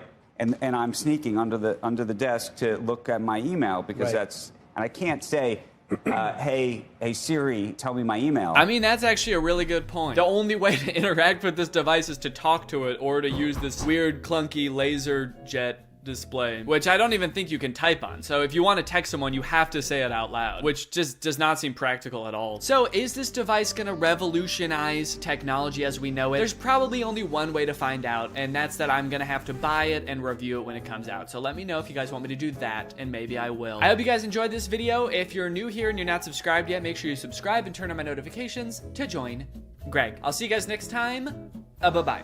After MGK released his song Emo Girl and then followed it up by appearing in a bunch of insane interviews with Megan Fox talking about their love life, I think we're pretty good on MGK for a while. We don't need any more music. We don't need any more public appearances. We're good. We don't need to know any more about MGK's personal life. And folks, I think MGK finally took notice and he listened. He said, all right, look guys, I get it. No more music, no more interviews. I'm gonna take some time and I'm going to release a stoner comedy movie instead. So he hunkered down and he wrote and directed this movie Good Morning, which currently has a 0% on Rotten Tomatoes. We got a good thing going here. 2 movies in a row with 0% on Rotten Tomatoes. What's the opposite of a Renaissance man? You know how people, when people can like act and sing and direct, like Donald Glover, people call him a Renaissance man. MGK is like a Dark Ages man.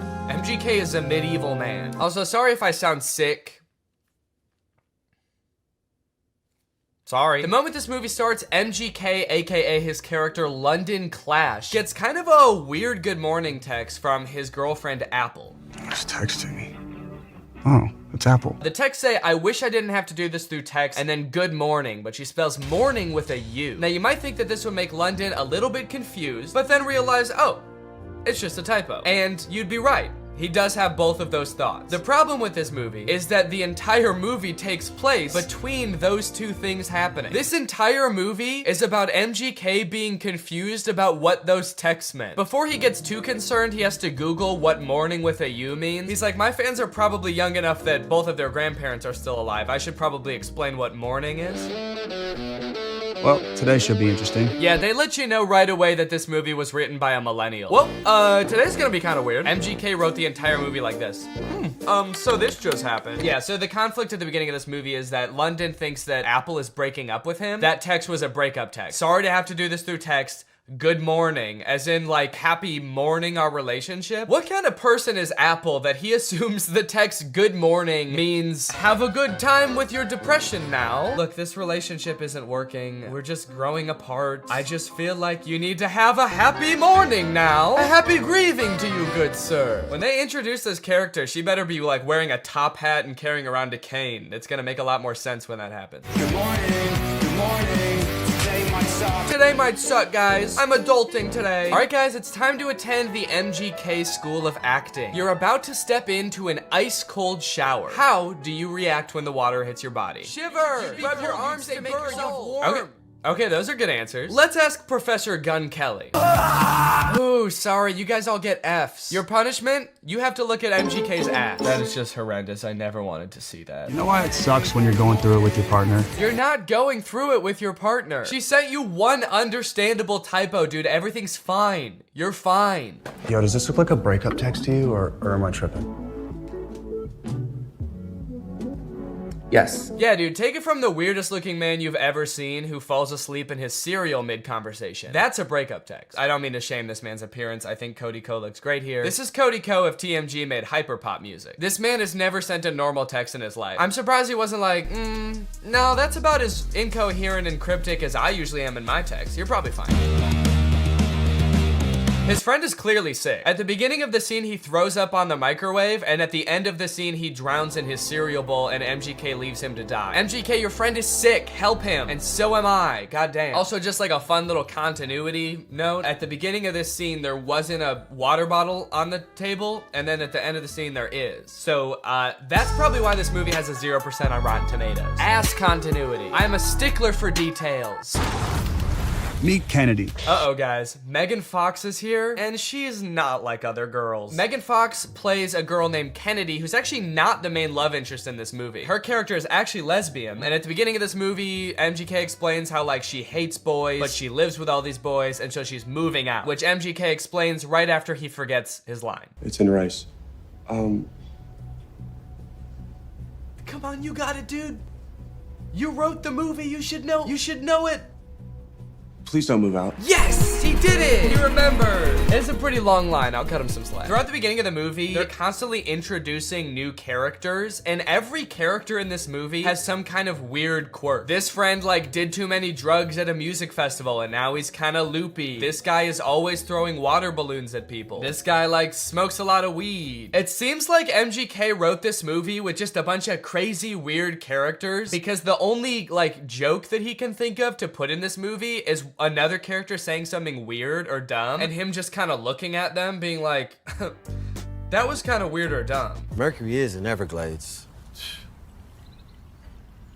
It's retrograde, Leo. Every time he introduces a new character, there's narration that explains what the weird quirk about these characters are. This is Angel. Meet Maxine Goldberg. But they kind of don't, like, explain really what I want to know about these characters. This is Dylan. I met him when he was working at In-N-Out, and he used to hook me up with free burgers and shakes.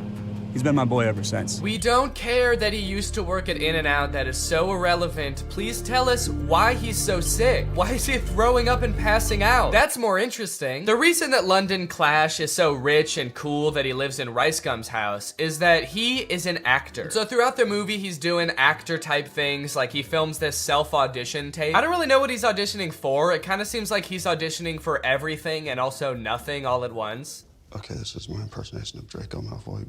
Looking for drugs. Where's the pot, Potter?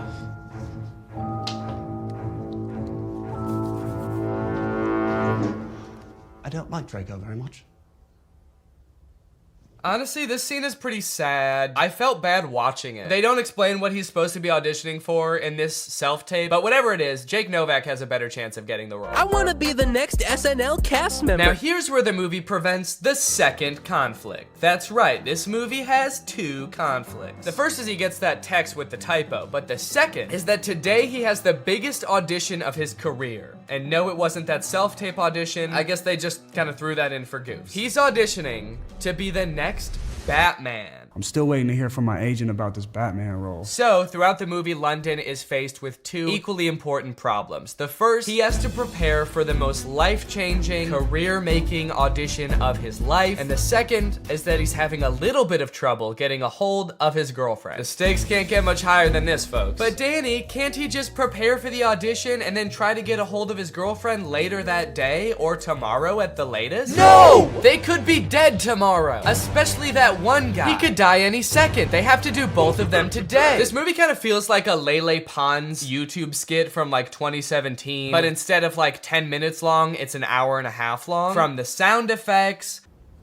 to the uncomfortable silence between every spoken line in this movie. Why would you give me goat milk?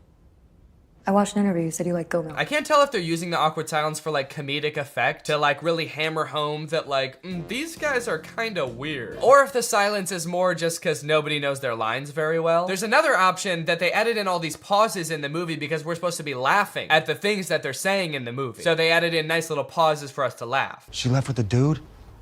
A buff dude. And they had bags. And yes, they left together. In fact, it kind of feels like, have you ever seen people who have edited The Big Bang Theory so that it doesn't have the laugh track to show how like bad all of the jokes are? Who are you? Oh, I'm Denise, the new assistant manager. That's kind of what this movie feels like. Are your eyes all watery? Because I'm high. That's way better. Bazunga. It's so fitting that this movie feels like a bad YouTube video from 5 years ago, because I'm pretty sure they filmed this at Rice Gum's old house. Did something happen in that house? Is there like a curse? 100 years ago, one of Hollywood's earliest YouTubers died in that house, and now all the content that's created there is cursed to be mad disappointing. Okay, so now they got to investigate what's happened to Apple. London's phone is broken, so he can't contact her, so the only thing he can do is go looking for her. So he goes to the last place she was seen and talks to Pete Davidson. Did you see Apple? Yeah, she was just here like 2 minutes ago. Did she say where she was going? You know what? She did. She actually... No, are you fucking crazy? You guys never talk to me. I mean, the only reason you know my name is because it's on my name tag. Right there. B-E-R-R-Y.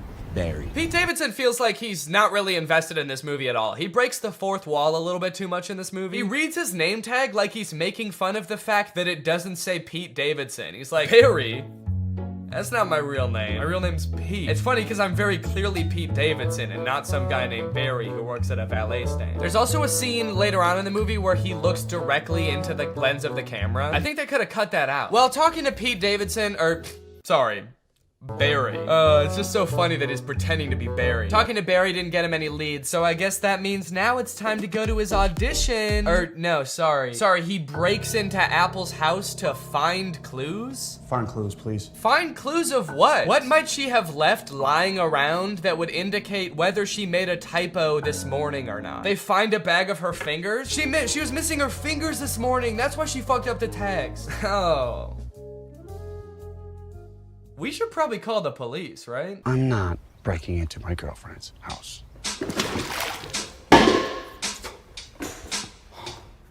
Can't believe I'm breaking into my girlfriend's house. Me neither, dude. Your life is pretty crazy. London Clash is so dumb. He makes the worst decisions at every move in this movie, okay? While they're in Apple's house, one of London's friends knocks over every single urn on the mantle, and ashes go everywhere. And so they're like, oh shit, we have to put back the urns and then refill the ashes. But they're like, the only problem is, where are we supposed to find ashes? Where are we gonna find enough ashes to fill up these urns? But like, they didn't lose the ashes. They all just fell on the floor. They could just sweep them up and put them back in urns. It's like MGK was like constantly forgetting what previously happened in movies, and so the plot is being driven forward by things that just aren't problems. So anyway, as I said, this is a stoner comedy. You can probably guess the solution they think of to produce a bunch of ashes to fill back up the urns. I'm a stoner. Yep. They're gonna smoke a bunch of weed. Ah, bunch of weed. This movie's crazy. They're gonna smoke a bunch of weed. Well, at least this dumbass plan that doesn't make any sense is gonna result in like some crazy shit happening, right? Something funny's bound to happen now, right? Wrong. They just spend like 10 minutes having a boring ass smoke session on the couch. And then one of them tries to talk to a lobster. They really sat around writing this movie and were like, what's the craziest thing that could happen while we're high? And then settled on talking to a lobster. You know, since weed is legalized in a lot of places like California, where they filmed this, I feel like stoner comedies aren't nearly as like interesting or edgy as they used to be. You know, smoking used to be kind of like a fringe culture. It doesn't really feel like this is like, it's like that crazy or funny anymore. This is a scene of 4 adults sitting around a living room and obeying the law. Why did you spell it like that? It's a typo. Oh my god, it was a typo all along? Who would have guessed that? So I guess now the movie can end now, right? The movie can't end now, right? The movie can end now, right? There's 30 minutes left in this movie? What the fuck is gonna happen? What are they gonna do for 30 more minutes? Sit at a diner, apparently. So you're probably wondering how they wrap this whole thing up, huh? MGK missed his audition, he's not getting the role. His girlfriend is pissed off at him. How are they gonna wrap this movie up? Some sort of grand gesture that wins over both the director and the girlfriend? No, obviously not. That would make too much sense. London Clash gets the role because the director happened to see an Instagram live stream where London Clash gets punched in the face by Dennis Rodman, and the director just assumes that London Clash did that because he wanted to like impress him or something. It's a whole other plot line that I didn't really go into in this video, but it doesn't make any sense in the movie either. So he's got the role, now the only thing left is to get the girl, which he does by sending her a text at the diner being like, can we talk? And she's like, sure. And so they're driving to meet each other. He's texting her the whole way. He's texting and driving, and they get into a car crash, and then they are both paralyzed. That face says it all. That just happened. That's the resolution. He almost murders her. Irresponsible. He was texting and driving and he almost murders his girlfriend, and that's how it ends. After the credits roll, there's like a fun little blooper reel where we get to see the actors like messing around and not knowing their lines very well, which would have been a lot more fun if I hadn't felt like I had just watched an hour and a half of exactly that. Well, folks, what do you think? From rapper to pop punk icon to writer, director, and actor extraordinaire, which do you think MGK did best? Leave it in the comments down below. What do you think he'll get up to next? It's anyone's guess at this point. Professional fencer? Or maybe like a chef? He'll start just making food. That might be kind of sick. And you know what? All he would need to get started is HelloFresh, America's #1 meal kit and the sponsor of this video. Guys, I love HelloFresh. They send you fresh, quality produce from the farm to your door in less than a week, so you can savor delicious summer flavors right from home. I love getting a HelloFresh box because you know what it means? It means I don't have to worry about what I'm gonna eat for dinner every night. I'm not gonna find myself driving to some fast food chain to get a quick meal, because I know I've got a quality meal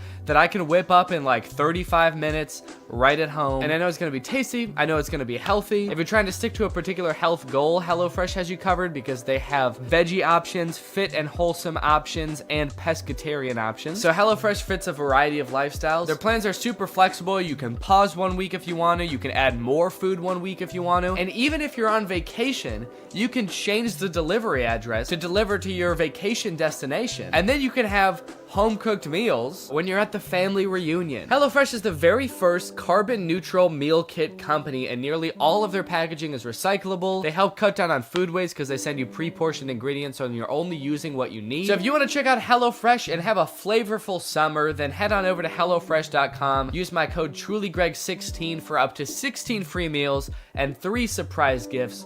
That's HelloFresh.com. Thanks to HelloFresh for sponsoring this video. Thank you to you guys for checking out HelloFresh.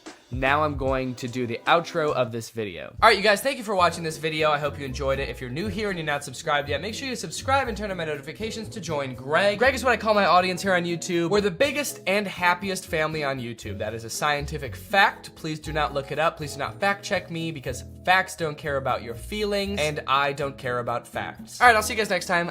Bye. Hello, Greg. Why are movie studios making bad movies on purpose? I swear to God they are. I'm sure most of us by now have seen clips from the new Pinocchio movie. Father, when can I leave to be on my own? And that had me pretty skeptical, honestly. You're trying to tell me they made it and they were like, the main selling point of this movie is that it will be good? No chance. And now I've recently seen people talking about this movie Marmaduke. It's about a cartoon dog voiced by Pete Davidson. It has 0% on Rotten Tomatoes. I've watched it and it is in fact the worst movie you'll see this year. And it just really seems like they're trying to make bad movies on purpose. This movie is just heinous. It feels like Netflix just like fed an AI a bunch of scripts of bad movies until it spat out Marmaduke. This movie is not good at all. I think it has 0 redeeming qualities, actually. There's nothing good in this movie. I would even give it a negative score if I could. I like that I said that as if there's something stopping me. I'm my own entity. I'm not limited. I don't have a boss telling me I have to give it a positive score. I'm gonna give it a negative 6 out of 10. Once upon a time, there lived a very large and very sad doggy.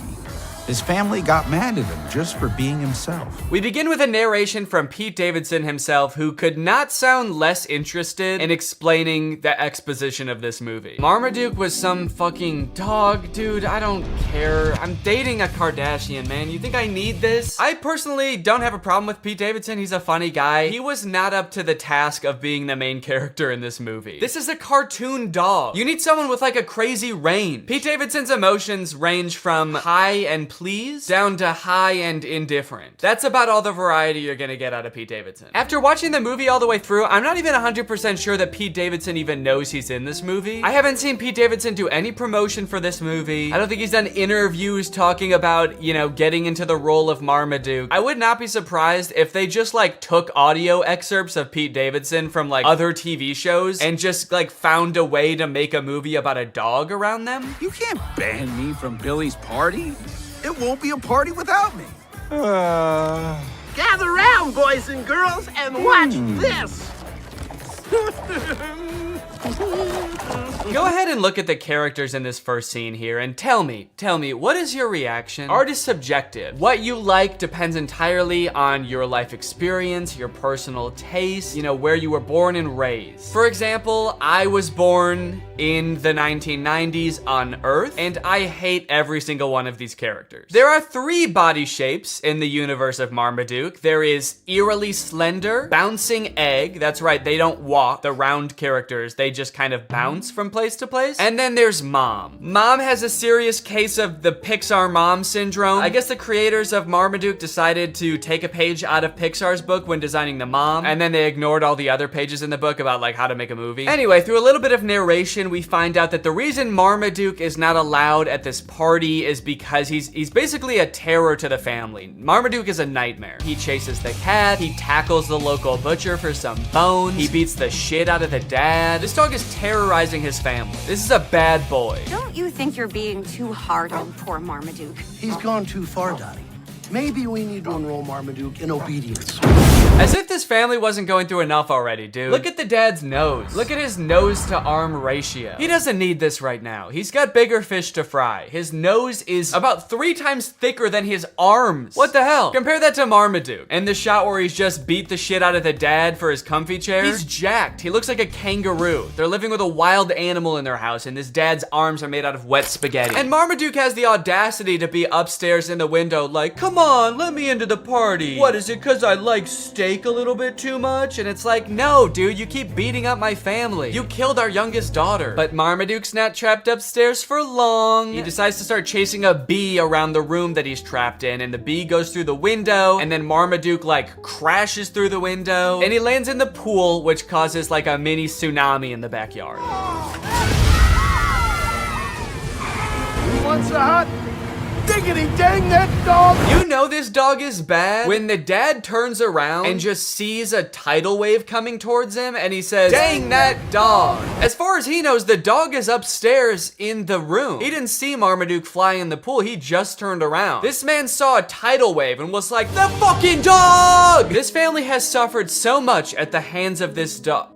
Sorry, paws of this dog, that the dad could see like an overseas power plant collapse and then explode and be like, I know Marmaduke has something to do with this shit. Anyway, this guy is Guy. His name is Guy. He is Drew Gooden's biggest fan, and he is a dog trainer. The pool flop incident sort of goes viral, ends up on TV and everything, and Guy, being like a world famous dog trainer, sees Marmaduke, this poorly behaved monster, and decides, hey, this would be kind of an interesting challenge for me to transform Marmaduke into like a good boy. At first I thought this guy was gonna be the villain of the movie because he's like rich and British, and I think that it's the law in cartoons that the bad guy has to be rich and British, but this guy is actually, he's not that bad. He's a little greedy, but he's not the bad guy. So Guy goes over to Marmaduke's house and talks to the owners and is like, hey, if you let me train your dog and enter him into like dog competitions, we could win $1 million, and I'll share the $1 million with you, which is actually a very nice thing for a rich British man to do in a cartoon. The family says yes, so Marmaduke gets to train with this experienced, highly awarded, rich and famous dog trainer. And they start training right away. Or actually, sorry, Marmaduke doesn't want to train at all, so the trainer starts beating the shit out of Marmaduke. If you don't get out of my way, I'm gonna have to unleash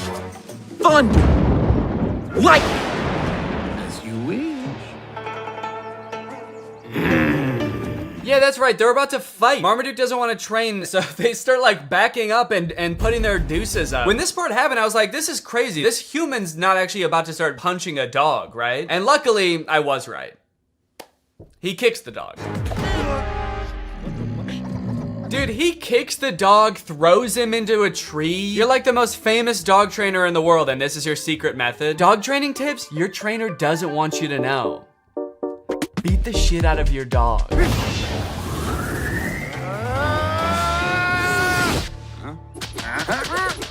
That's enough for today. That's enough for today? You didn't do anything. You just hurt a dog. You didn't teach him any tricks. He doesn't even know how to sit. All right, the first trick we're gonna learn today is how to dodge a punch. Bah! Okay, it looks like you didn't get it today, but we'll try again tomorrow, okay, buddy? Anyway, I guess after showing Marmaduke how violent he is and all of his like cool martial arts skills, Marmaduke is like, wait, actually maybe I do want to get trained by this guy. And they make it seem like it's because like Marmaduke is so impressed. I personally think it's because Marmaduke is so scared. He does agree to finally be trained. So cue Marmaduke getting trained montage. Or sorry, Marmaduke getting tortured montage.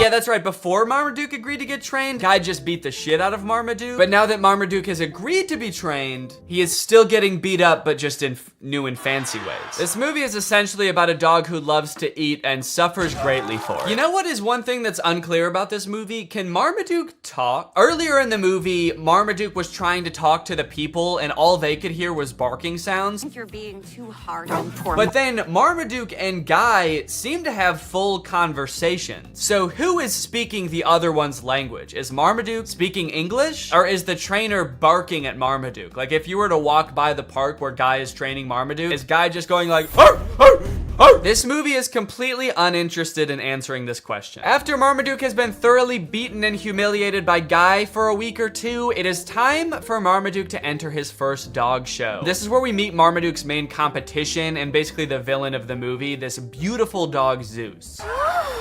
He shimmers like gold. It makes me very uncomfortable how like aroused the humans are by this beautiful dog. There's a shot of the mom where she just goes, oh. It's like, holy shit, calm down, dude. It's a pretty dog and that's that. Actually, not even a pretty dog. I don't really even like the way that dog looks. So Zeus is like a bad, evil dog. And while Guy is out of the room, right before the dog show starts, Zeus convinces Marmaduke to eat like all of the food at the banquet that's supposed to be for the banquet after the dog show. And this part is very disturbing. Oh, Marmaduke, you idiot! How are you gonna perform, dude? How are you gonna compete? You can't even walk. This is where the movie gets gross. The sound effects of his like gurgling belly make me want to throw up. Then he somehow becomes skinny by farting once. I guess he farts out all the food in one foul fart. And when I say foul fart, that shit does look foul. When he did that, I was like, wait, holy shit, he can do that? Marmaduke has the ability to fart out food that he just ate, like all of it. But then it's even more confusing because he gets onto the floor at the dog show and all of a sudden like plumps back up again and starts farting some more. And it's like, so where did the food go? Did the gas enter him again and become food again? Was he actually just sucking in? What is happening? Did he fart the food out or not? What are you doing? I gotta go. What the fuck is going on? This is so gross. That's it. I'm never smelling a dog's rear end again. Me too, brother.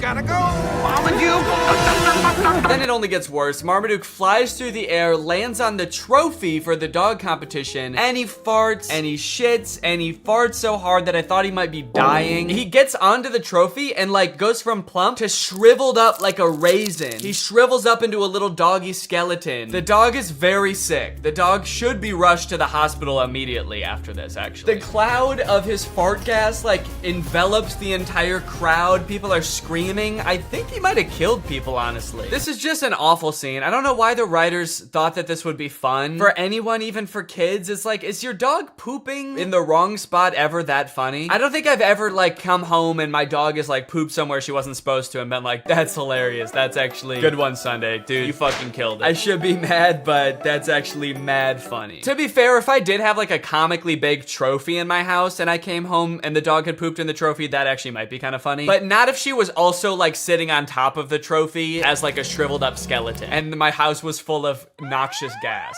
That was a disgrace. Congratulations, Phil. You've discovered a new breed of dog.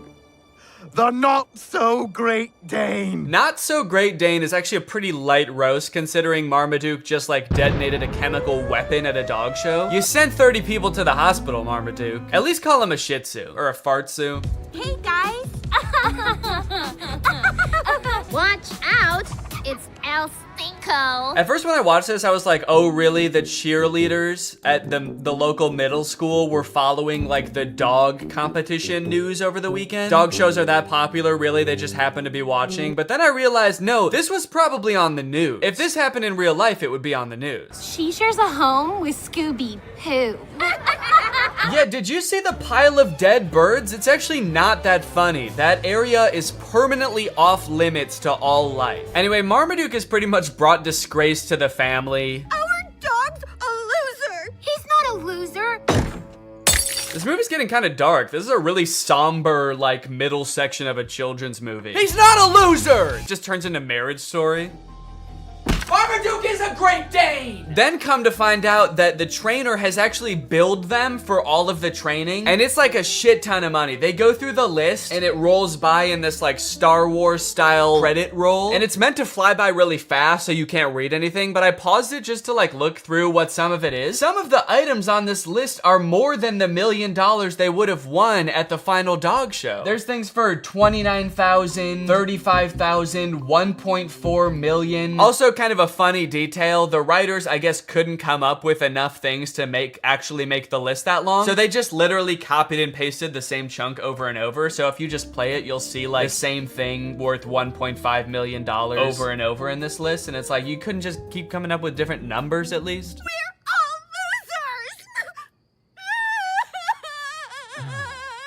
It's all my fault. God, what immense emotional and financial pressure to put on a dog in a movie. You stupid fucking dog! Our family is in shambles because of you! We're poor now, and it's your fault! I'm gonna make the trainer teach you the concept of money, just so we can also teach you that it's your fault we don't have any.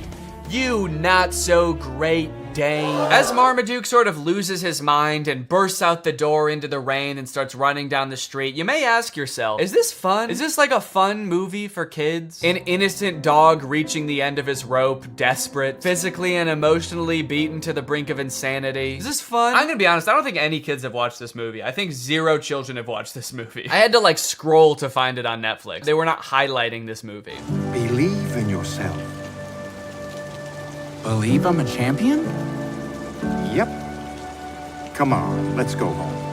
Marmaduke shows up at Guy's house and is like, will you train me again, please? I messed up. And Guy is like, no, you are not a champion. So Marmaduke is like, you know what? Screw it. I don't need you. And he decides to set off on a journey to show him what a real champion can do. He runs to China, and then he runs to Egypt, and then he swims in the ocean, and then he goes home. And I guess that's pretty much all the training he needs. I don't know why he is still so focused on the dog show after that. Marmaduke's like, yeah, I climbed to the top of Mount Everest and then swam to the bottom of the ocean so that I could hopefully compete in an obedience competition at a regional level. I hope that I do okay. It's like, no, all of the things you did just then are like infinitely more impressive than a dog show. At least that's what I thought until we get to the dog show and we see what other dogs do during the talent portion.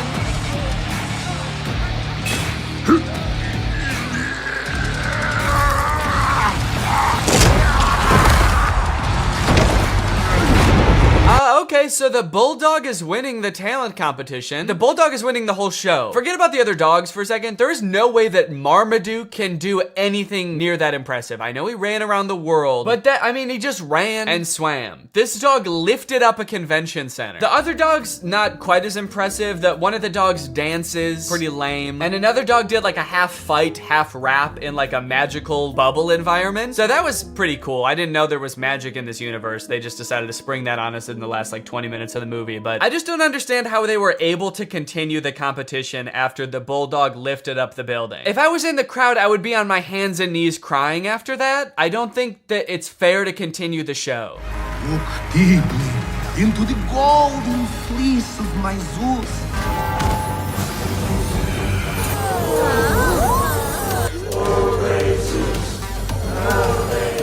Okay, Zeus actually hypnotizes the crowd. That's actually pretty impressive. Yet another use of magic. I like that they're really doubling down on that in the third act of this movie. Also, I'm getting a lot of parallels from the Disney Channel original movie Zapped in this movie. Although I don't think anyone beat the shit out of a dog in that movie. Also, hang on a second. If hypnosis exists in this universe and it is like a thing that can be done effectively, why the hell did the trainer need to beat the fuck out of Marmaduke? If in this world it's possible to mentally make a dog do whatever you want, what sick thrill did Guy get out of assaulting Marmaduke? It's almost like that wasn't even training and he just, like, what if he did hypnotize him and then he was like, and now the rest of this is just for me. Anyway, it's time for Marmaduke's portion of the talent show. Now, everything else up until this point is so insane that, like, anything Marmaduke could do, even if he did something really cool, would be kind of underwhelming. But, like, even with that in mind, Marmaduke just does the dumbest shit. His boy owner gets on his back and they just, like, run around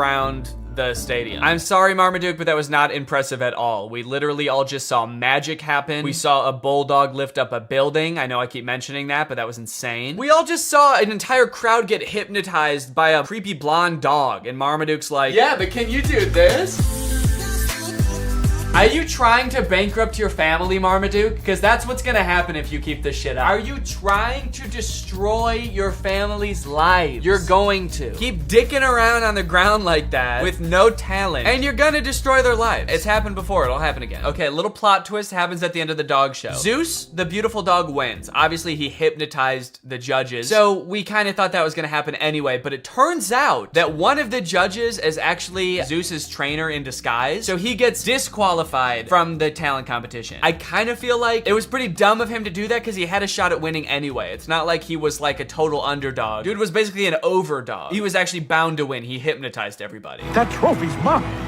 I'm supposed to be champion! Zeus gets all pissed off and charges Marmaduke, and Marmaduke dodges it, but Zeus hits like a camera crane and it falls over on Marmaduke. Marmaduke!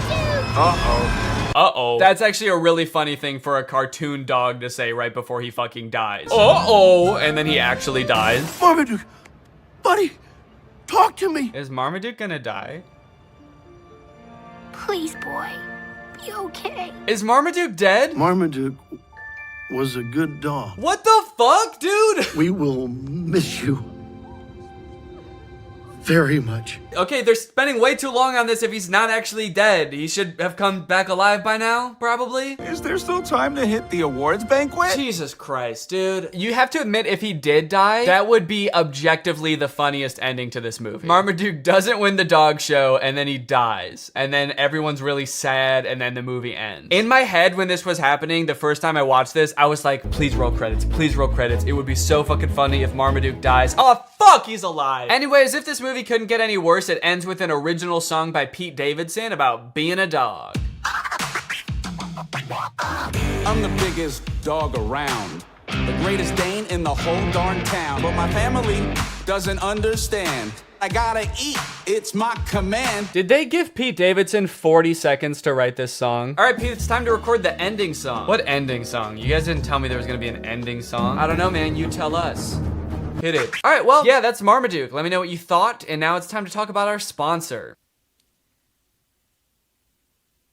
Hello. Guys, did you know in the US it's legal for your internet service provider to sell your data to other companies? They can sell it to ad companies. Heck, they can sell it to whoever they want. This seems pretty screwed up to me. I don't know why this is legal, but what I do know is that Marmaduke is probably responsible. Luckily, today's sponsor, ExpressVPN, puts a stop to this by rerouting 100% of your network traffic through their secure encrypted servers. Those are servers that are both secure and encrypted. ExpressVPN also masks your device's unique IP address, making it much more difficult for like big tech companies or advertisers or really strong dogs from tracking you and matching your activity back to you so they can collect your data. There's a ton of great reasons to use ExpressVPN. You can unblock content that's not available in your country. For example, the movie Whiplash is not available on Netflix in the US, but with ExpressVPN, if you change your server location to the UK, it is available. They have 24/7 customer support, the fastest speeds, consistently faster than other VPNs, and it's easy to use. You can fire it up and get going with just one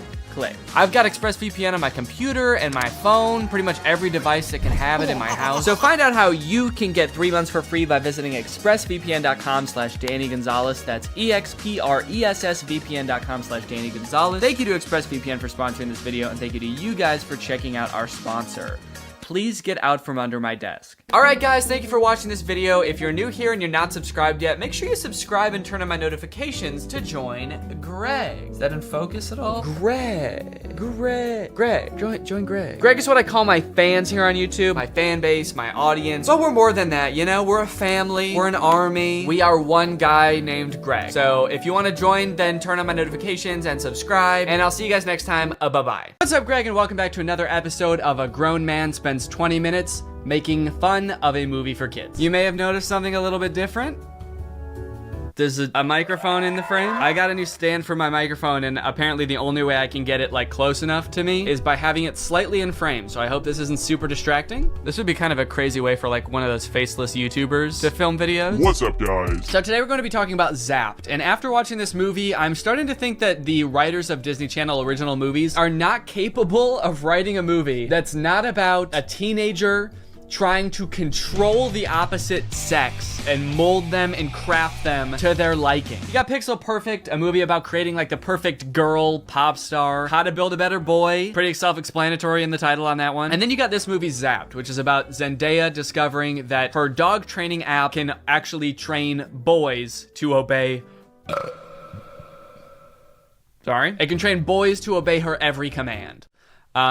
It's not actually Zendaya. She's not playing herself. It's Zendaya's playing a character named Zoe. I think that's probably pretty clear, but I just wanted to clear that up. This movie is full of dark magic. I'm convinced of it. There's something deeply sinister going on in this movie. I don't know what it is, but I'm gonna figure it out. Let's go ahead and watch it. The movie starts out with Zendaya's character Zoe giving a maid of honor speech at her mom's wedding. She's marrying this new guy, so her family is about to be merged with his family. So it's Zendaya and her mom, and then this man and his 3 sons. So it's like a family of women mixing with a family of men, which makes a lot of sense because as we know, women give birth to girls and men give birth to boys. First off, I just want to say how happy I am that my mom has finally found love again. She is the most giving person I know. Her speech starts off sweet, but then she immediately just starts like kind of complaining about having to live with 4 new guys because they're stinky. 4 guys and their mysterious odors that they always blame on the dog. Yeah, she sort of takes the opportunity to complain and just make her mom, I guess, like feel bad for marrying a guy. It's the happiest day of her mother's life. And also this guy, her new stepdad, is the happiest day of his life. And her speech is like, I hate my new family, my new stinky family. And this wedding will certainly ruin my life. To make matters even worse, towards the end of her speech, the boys lose control of their pet dog, who is at their wedding for some reason. They lose control of the dog, and the dog goes crazy and knocks like a chocolate fondue fountain all over Zendaya.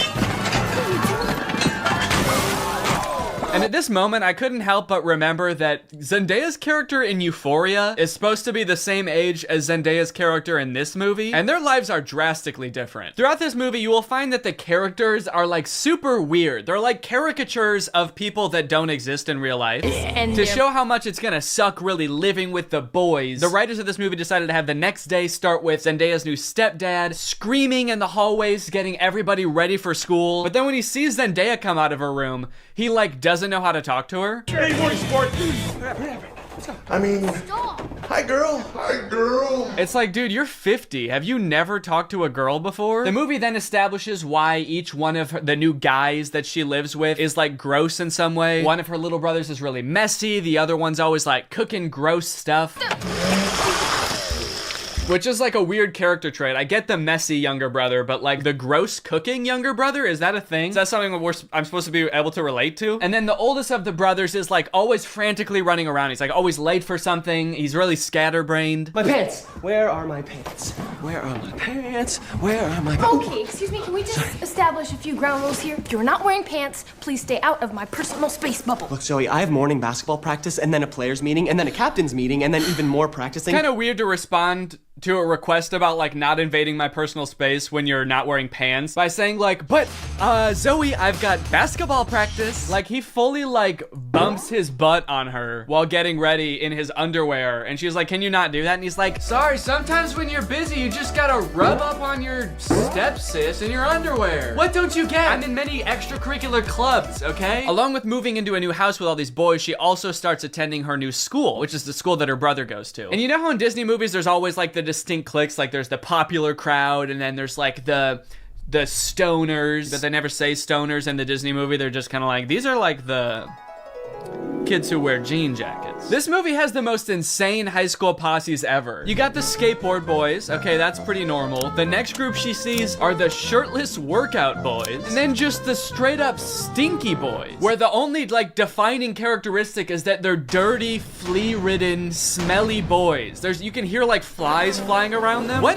clique is this supposed to be in high school? And then there's the popular group, one of whom is also pretty stinky himself, actually. The Tripster? The Tripathon? It's me. I'm Trip. Oh. Bart Bomb. Oh. The movie sort of writes this off as like, well, this is just something boys do, you know? New school, you gotta kind of accept what boys come with it, you know? Boys will be boys. No, that is actually not what boys do. That is something that just one very specific boy does. It's me. I'm Trip. And he needs to be stopped. I cannot remember a single moment in high school where a boy walked up to a girl, let alone like the new girl who's already like scared and doesn't know anyone and is like, hey, I'm gonna fart in your face now. Welcome to the school, smell my ass. But it's not all bad though. She does make a friend on her very first day. And in typical Disney Channel movie fashion, she is wearing a fedora. Every Disney Channel movie has to have a token fedora blazer wearing character. But the boys here are cute, aren't they? All of them. I think we have the highest percentage of cute boys in the entire greater Westlake area. Unlike Zoe though, she actually kind of likes the boys at the school. She's like, sure, they may have their flaws, but they're pretty cute. Wow, you seem a little... Oh, boy crazy? Yeah, that's the official diagnosis.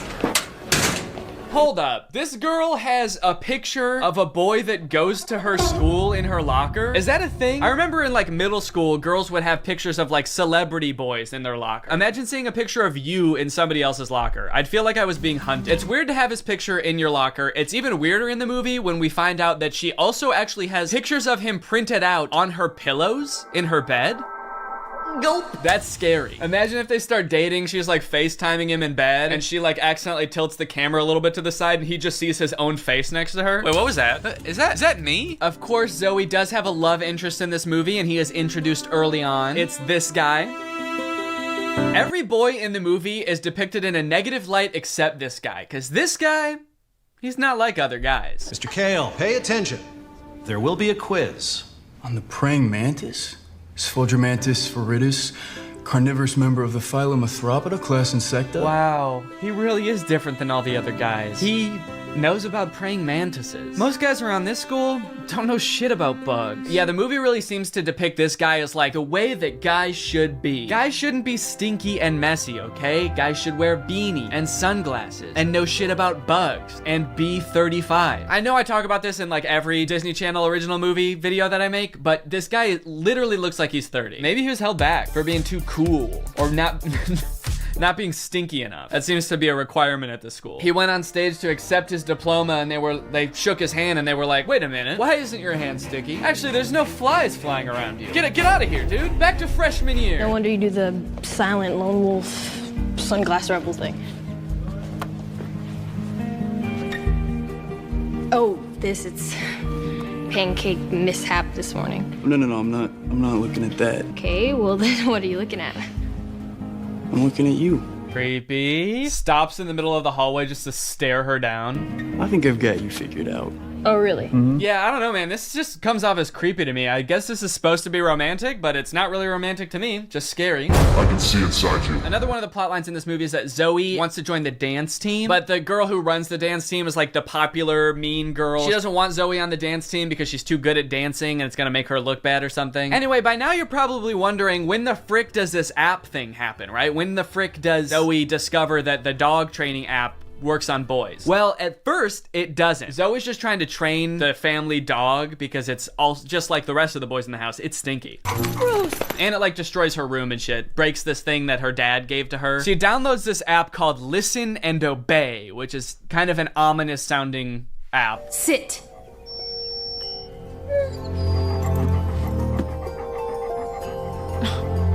Shake. Right away, this app is already clearly cursed with dark magic, right? And the dog can even tell too, because you know what the dog does the second he realizes what's going on? He grabs her phone and runs off with it and tries to destroy it, presumably to break the curse. And then what happens next is honestly the most confusing part of the movie, okay? So the dog drops the phone in the bath. Her brother gets it out and tries to swing it around to get the water out of it. It flies out the window, swings around a satellite dish, slides down a solar panel, and lands in dog food. And from here on out, that app is now able to control boys. Any man or boy this app can control against their will. Sit. And at first, while watching this movie, I didn't even think it was that weird. I didn't even give it a second thought. I was just like, okay, yeah, so something magical happened and now it can control boys. That makes sense. But like, what? What happened to the phone? I don't understand how solar panels and satellite dish changes the app from dog-based to man-based. Like, you'd think at the very least something having to do with like men would happen to the phone. Like the phone lands in like a bucket of buffalo wings or like flies through a football field. I'm just curious to know if that fucked up other apps on the phone or if it's just the dog training app. Now, whenever a boy likes one of my tweets, he goes into a coma for 3 years. And don't even get me started on the weather app, because every time I check that, boys start falling from the sky. Anyway, let's just say now that she's got the ability to control boys, she has a little bit of fun. Boys are acting weird. Dude, he farted twice in midair in such rapid succession. They added in 2 fart sound effects. Kind of impressive. I'm trying to imagine how she's gonna use the app to get herself out of this one. Stop farting. Take it back. Take the fart back. Suck it back up into your ass. Oh, how am I doing this? But no, she just uses the app to utterly humiliate him in front of his friends. Go to the bathroom. Oh, wait, no, not here. I'm still confused about some of these clicks, by the way. Like, what are these nerdy kids supposed to be? Look at this kid in the green sweater. How he acts when nobody high-fives him. What is that acting? I guess your dog app doesn't work on girls. Maybe because girls aren't dog-like enough. They're too catty. Ah, that's funny. Girls are catty. What the fuck does that mean? Boys are dog-like? What the hell? I mean, I guess in this universe they kind of are. They're like flea-ridden, mangy boys. Why do we smell like we smell? So pretty much like the majority of this movie is just Zoe using the app to like get what she wants and make all the boys at the school act exactly how she wants them to. She turns the skater boys into gentlemen. She goes up to the nerdy gamer kids and tells them to like go do yoga instead of playing video games. Let's go do some yoga. And her brothers, dude, don't even get me started on what she does to her poor brothers. I'm taking the brothers' side, all right? They did nothing wrong. Her poor brothers were just living their lives until Zoe moved in and tries to fix them. Be clean. Holy moly, it's filthy in here. Her messy brother, she tells to be more clean, which turns him into this like hyper-hygienic husk of his former self. I need a sponge and soap and paper towels and a power washer. For the rest of the movie, he's literally he's scrubbing everything frantically in a panic. Anytime there's a mess, he's like, I gotta clean it up. She tells the gross cooking boy to cook less gross stuff. Start making less gross food. So he's like cooking 5-star meals for the rest of the movie. And then the oldest brother, she tells him to be more focused. Be focused.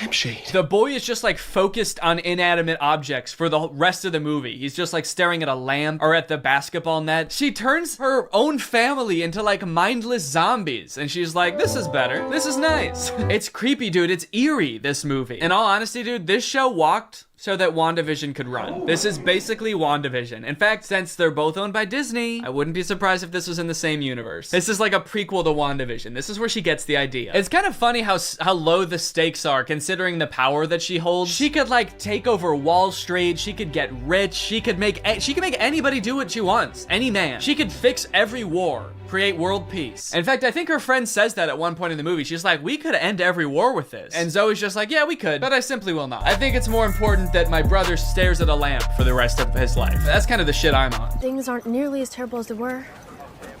Then again, I'm talking to a dog, so I might just be losing my mind. Hey, smartphone. In this scene, there's a little bit more development with the love interest. Zoe runs into him reading alone in the park. Oh, what are you reading? Oh, no, let me guess. The Cool Guy's Guide to Wearing Sunglasses Inside. It's close. Kill a Mockingbird. I feel like when he holds up that book, we're supposed to be like, wow, he really is not like other guys. Except that, like, that is required reading in most high schools, so he actually is like other guys. He's like every other guy. To Kill a Mockingbird's sort of my favorite book. My second favorite is The Great Gatsby. Third favorite is Geometry 101. I just love to read, what can I say? Eventually things start to get a little crazy at school, and Zoe realizes that she probably shouldn't be controlling people like this anymore. People are getting into fights and stuff because the new cliques at school are just like not meshing well. So Zoe's like, all right, I'll just make them stop. And she tells the app to stop. And then of course, everybody just stands still and freezes. And so she's like, oh no, I can't reverse the commands. If I tell them to stop, they're just gonna literally stop. And so then like many more days go by and she's just like, well, I guess I can never reverse the thing. And it's like, well, what if you just said, hey, ignore all the commands I gave you, instead of just saying stop and being like, oh, it didn't work. The movie continues to get even more dark to like a startling point. There's a creepy ass scene where the whole JV dance team wants to resign because they don't like dancing anymore. And Zoe's like, how about I use the app to make you dance instead? And so there's just a scene of them all like sadly dancing because their hearts aren't in it, but they are being like physically forced to dance. And the movie even goes so far as to make Zoe force the love interest to kiss her with the app. Kiss me.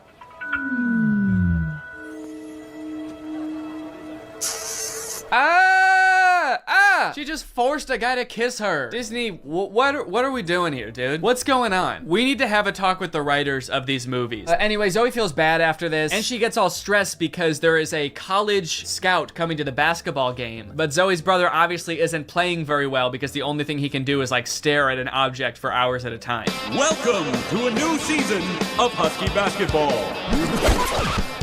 The Huskies have been struggling with practice, and there's a college scout in the stands. So tonight's game could be a nail-biter. I like that the scout is writing stuff before the game even starts. What do you think he's writing? Ball round, court shiny, boys stinky. Just as the beginning of the movie made no sense, the ending also makes no sense. The phone falls into the wrong hands. The popular girl figures out that Zoe is using it to control people. I don't know how she figures it out. She just like sees Zoe holding it during dance practice and she's like, she's holding her phone while dancing? She must be using mind control. I gotta get that phone. Anyway, she steals the phone. At the basketball game, she just like starts making everybody obey her every command. Bow down to me.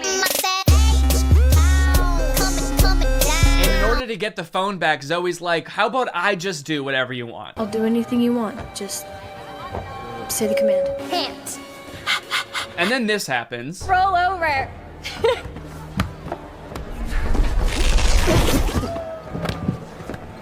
How did you? I'm your brother. We stick together. Sorry, what? He just broke the curse. Like the spell that everyone is under, he just like got up and he's like, I'll do it with you, I'm your brother. Don't worry about it. It's like, I'm sorry, is that what breaks the curse? Being a brother? Being her brother? And then eventually like her whole family is able to resist the app and get on the ground with her and start doing it. And it embarrasses the popular girl. And they, like the only explanation for it is this. Why isn't this working? Because everyone knows.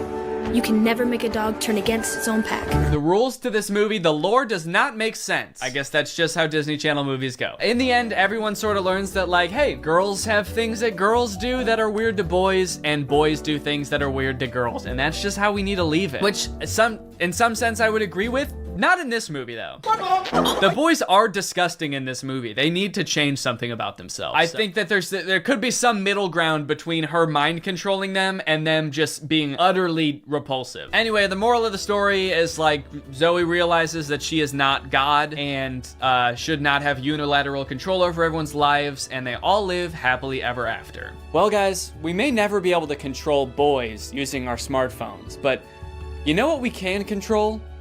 Our money. Thanks to today's sponsor, Current. Do a flip. Do a backflip. Sit. Speak. I love you, Father. Good boy. That's right, guys. Today's video has been sponsored by Current. Current is the future of mobile banking. You guys have heard me talk about how awesome Current is before, how flexible they are, how transparent they are with things like no hidden fees. But today, I've got something new to talk about, and that's interest. Because Current just launched a new feature called Interest where you can earn 4% APY on your money. That's 4% for your money literally just sitting there. That's right, you don't gotta be throwing money at the stock market or buying NFTs and investing in cryptocurrency to get some return on your money. With Current's interest feature, you literally just get 4% for your money just sitting there. And as if that's not already enough reason to start using Current, I am once again going to be giving away $5,000 with Current's help. So go ahead, download Current, make an account, use the code DANNYINTEREST for a chance to win, and so you don't miss out on that 4%. Signing up for Current is totally free to do. You can do it right now. So honestly, there's really no reason not to. All right, well, thank you to Current for sponsoring this video, and thank you to you guys for checking out Current. They've been a long-time sponsor of the channel. They've helped me do some amazing things, so make sure you check them out, and goodbye. Bye. All right, guys, I'll admit I am very late to this topic, potentially even like a month late, depending on when this video comes out. But in my defense, I'm a dad now, all right? I have a baby. He's 5 months old. I have better things to do than sitting here talking to a camera alone in my room. Like watching Jason Nash live stream on TikTok. All right, Sandra, thank you for the money. Kevin, thank you for the money. Can you guys send me $1 million? Turns out I can do both at the same time though, so now I'm here. If you've been on TikTok lately, there's a good chance you've seen former Vlog Squad member Jason Nash constantly live streaming, compulsively urging his fans to send him money. I know I have. A lot. This man is constantly live. Here we go, 118. Guys, don't forget to follow my podcast, All Good Things Podcast. We just spoke about it. We need... If you enjoyed that 30 seconds of silence, guys, make sure to go check out my podcast. You're gonna love that. It's completely silent for an hour. Like me, a lot of people were pretty confused to see this. At one time, Jason Nash was a part of the most popular group on YouTube, and now he's battling the Joker for gifts on TikTok. What a way to start the day with Tommy. Coach Tommy, thank you so much for being here. If you've never seen one of these TikTok gifts battles before, basically there's two creators and you send gifts to the respective creator that you're watching. This bar at the top indicates who has the most gifts, and when time runs out, whoever has the most gifts wins. Their prize? All of the gifts that they got during the battle. And then the second place person also wins all the gifts that they got during that battle. So needless to say, there's a lot at stake. This is a live stream where Jason is actually battling his wife, Naveen. Why don't you come down in the room? I'll let you in. You can come back in the house now. Yeah, come back in the house, man. You look like Batman standing over the city. Now, hang on. If they're married, aren't the gifts just going to both of them? What kind of charade is this? Now, at first, I kind of assumed that most of the people watching these live streams were children. And I was like, ooh, that is super weird, just like asking children for money. You're basically just asking them to steal their parents' credit cards. In a way, I sort of thought of Jason Nash as like a babysitter, but he's also babysitting 1,000 other kids. And if you start choking, he's not gonna call 911 because he can't see you. But after tuning into a few of his streams and actually like clicking on some of the profiles of people watching, I realized that it's actually mostly adults, which was very surprising to me. Guys, what are we doing here? Stop that. I promise you there are like 1 billion other better uses for your money than helping Jason Nash's wife crush him in a gift battle. Fun as it may be. The reason I wanted to make this video is because I think that it's kind of a very interesting look at the career span of a creator. It's a pretty new career, all things considered. And like nobody's been a full-time online creator for 40 years. So we don't really know how long this career is supposed to last or how it will evolve over time. So I think it's worth looking at why Jason Nash is here. Between the years of 2016 and 2020, David Dobrik was seemingly at the top of the YouTube ecosystem. What started as David just sort of goofing around and filming his friends as up-and-coming content creators quickly turned into partying all the time, collabing with huge celebrities, huge giveaways, and giant sponsorship deals. And if you didn't watch the vlogs around this time, you might think that David was like the biggest part of them, but it was actually more his friends doing the heavy lifting. David was always behind the camera, and sure, he would laugh a lot, and you'd hear him laugh, but I really feel like the reason people tuned in was sort of to live vicariously through David and experience the goofiness that was all of his friends. So while all of the vlogs were on David's channel and David was inevitably the most popular member of the Vlog Squad, I really feel like he owes most of his success to his friend group. But it was a fun time. I watched a lot of the vlogs back in the day and I really enjoyed them. It felt like you were a part of this friend group. And in a lot of ways, you were like the members of the Vlog Squad, because like the members of the Vlog Squad, you also were not getting paid for your appearances in the videos, which is something that I always found kind of weird. David's friends never got any sort of payment. Their only payment was in exposure. And so what kind of ended up happening was, because everybody else around David wanted to launch their careers off of David's vlogs, they all started vlogging too. But because they would always be hanging out together, all of their vlogs seemed to be just like the same situation from a bunch of different angles, and everybody was holding vlog cameras. It got pretty out of hand for a while there. Eventually though, during the pandemic, a bunch of stuff happened that caused David to take a step back from vlogging. Mainly a bunch of scary accusations about one of his best friends, Dom, and also him almost killing one of his other best friends, Jeff Wittick, by slamming him into the side of an excavator. After losing a bunch of followers, and probably more importantly, a bunch of sponsors, David posted an apology saying he was gonna do better. He said he was gonna take steps to make sure his vlogs were a safer environment for the people in them. And I want to be able to have a place of checks and balances. I want to have HR. If he had to choose between quitting vlogging or doing it safer with an HR team, he was gonna do that. And then he quit vlogging. Currently, David is still presumably very rich. The only place he really posts is on Snapchat, and from what I can tell, he mostly just goes around and tours really expensive houses and parties a lot. He doesn't seem to have any ambitions of creating more content on YouTube. In a lot of ways, he's sort of like the Great Gatsby of social media now. But without David sort of manning the ship that was the Vlog Squad, a lot of the other members basically had to figure out other avenues and other ways to make money and maintain their following after the vlog ended. Zane and Heath have a pretty successful podcast now, so does Jeff Wittick. Carly and Aaron, I believe, have a podcast too. But I feel like Jason Nash, out of the entire group, is having the most trouble adjusting to the post-vlog era. He has a podcast, but it's definitely not getting the same numbers that his podcast with David did, views, back in the day, which David also quit. Despite them, I think, getting a bunch of really great offers that would have changed Jason's life, David decided to quit because he didn't want to do that anymore. He wanted to be the Great Gatsby. So Jason has now been left to fend for himself, and it seems like TikTok gift streaming is what he has turned to. You excited to go to dinner?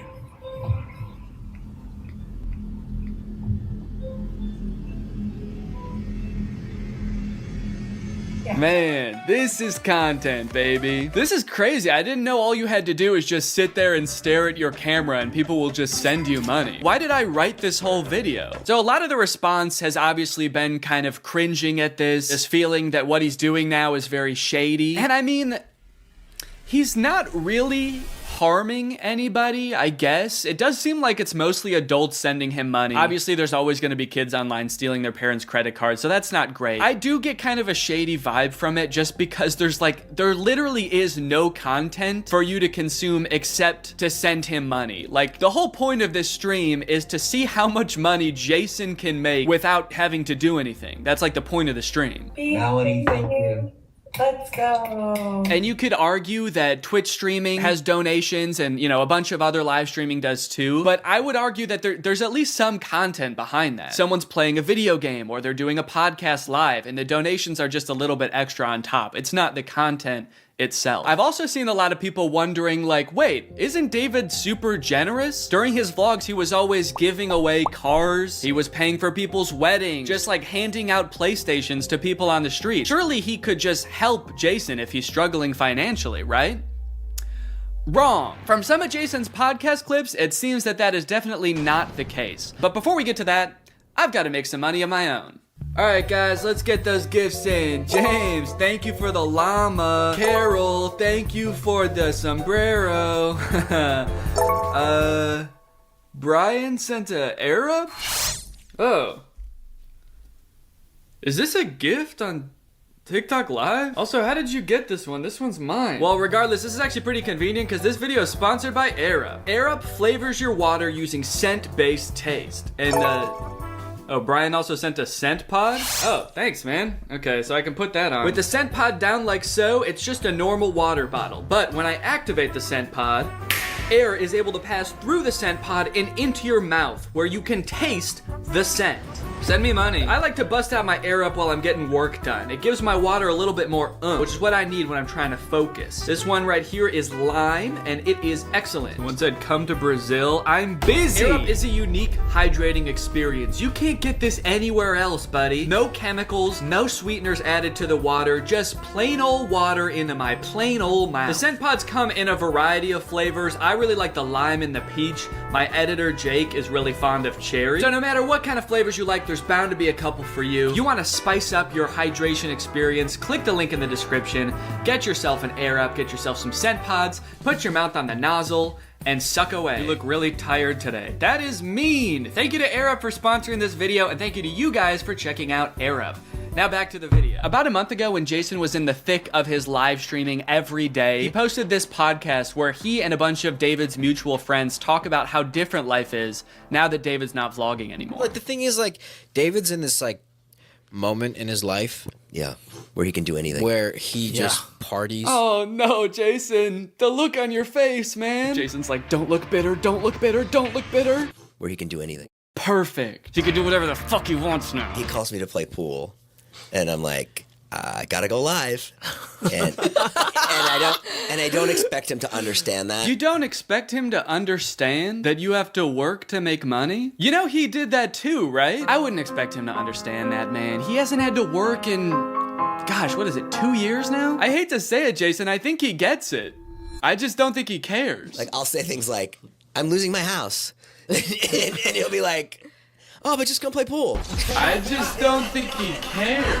Dude, Jason, haven't you learned anything from being friends with a popular YouTuber? You just told him you might lose your house, and he invites you over. You think he really wants to play pool, dude? He's probably gonna Mr. Beast you. He's probably inviting you over so he can, like, surprise you with a new house. He might make you do Squid Games for it, but you have a chance to win a new house. Maybe he'll give you a new car. Or, you know, surprise you with his new car like he did that one time. My surprise to you is that I'm buying myself a car. I know, right? That was cool. I will say it is interesting that David seemingly stopped doing the extravagant giveaways once he stopped doing the vlog. I wonder what the correlation there is. That's kind of weird. There was a great TikTok that he sent, which was like some guy, it's just the guy that has like a lot of money and can do anything all day. He's like, oh, Diplo's having a party tonight? And like, it's literally like things that David has said. David sent Jason a TikTok of a rich, out of touch guy being like, oh my God, dude, this is so me. Dude, look at this TikTok. This is so me. That moment when you're rich and you're partying with Diplo and you're talking about how much you hate Jason Nash and how poor Jason Nash is. Guys, comment below if you found this relatable. But if you think about it, though, from 18 to like what, 23, 24.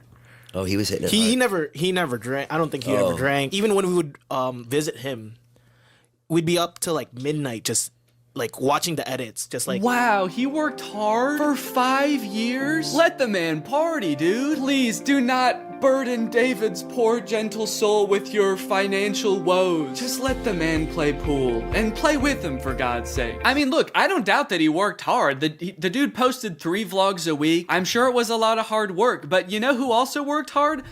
Everybody in his vlogs. I mean, that dude just said it himself. They all stayed up with him until midnight watching the edits to make sure they were good. This was a group endeavor. And I know what people say. They say like, well, David gave them the opportunities, you know? He didn't have to make them famous. Yeah, he kind of did. That was like the whole point of his vlogs, was his friends. David wasn't just making them famous because he was a good, generous guy. He was doing it because that's what was working. They made him famous as much as he made them famous. Now it's like the complete opposite. Everyone's like working, and here's him just like, hey, what are you doing tonight? And it's like a Tuesday night. Everyone's working. Yeah, man, that is kind of a crazy switch. Whereas before, David was working and everyone was helping him. Now everyone else is working, so naturally David is partying with Diplo. Naturally, a lot of the conversation around Jason's live streams has revolved around the confusion as to why he wouldn't just get like a normal job if he was strapped for cash, or if like the social media thing wasn't working out. Can someone make Jason Nash a fucking DoorDash account? People are wondering, why is he pursuing this career that is like universally seen as embarrassing or cringe, rather than just getting a 9-to-5? And I totally get that criticism, because I do love being a creator. I love getting to be my own boss. I love being creative on a daily basis, working with people that I'm really inspired by, entertaining people. But if this exact version of being a creator stopped being feasible, would I start doing gift streams on TikTok? Hell no. And not even necessarily because it's like embarrassing or cringe. It's just that like what I enjoy about being a creator, that does not accomplish. There's no being creative. There's no entertaining people. At a certain point, you like strip out all of the fun parts of the career and you just have only the most superficial parts of it left. Just money and fame. So no, if like this YouTube channel didn't work out anymore, there's a billion other things I would rather do that would be more enticing to me than like gift streaming on Twitch. But maybe Jason likes it. He doesn't look like he does, but maybe he does. On the other hand, I could say that Jason is also older. He's lived a lot more life, he's had a lot more experience, and his career in the entertainment industry has gone through a lot more ups and downs than mine has. From what I can tell, Jason has been a stand-up comedian, he's been in TV shows, he's been a podcaster, a Viner, and a Vlog Squad member, and now a TikTok Live gift battler. Between all of those seasons of his life, I'm sure there was downtime where he could have thought, oh, maybe this isn't for me, I'm gonna get up and go get a normal job. And then, lo and behold, the next opportunity comes along. So in some sense, I do understand if Jason's mentality is like, maybe I'm just gonna do this for a little while until I get my next thing off the ground. And I know that when I started Vine, people said the same thing to me. They're like, what are you doing? Why are you doing Vine?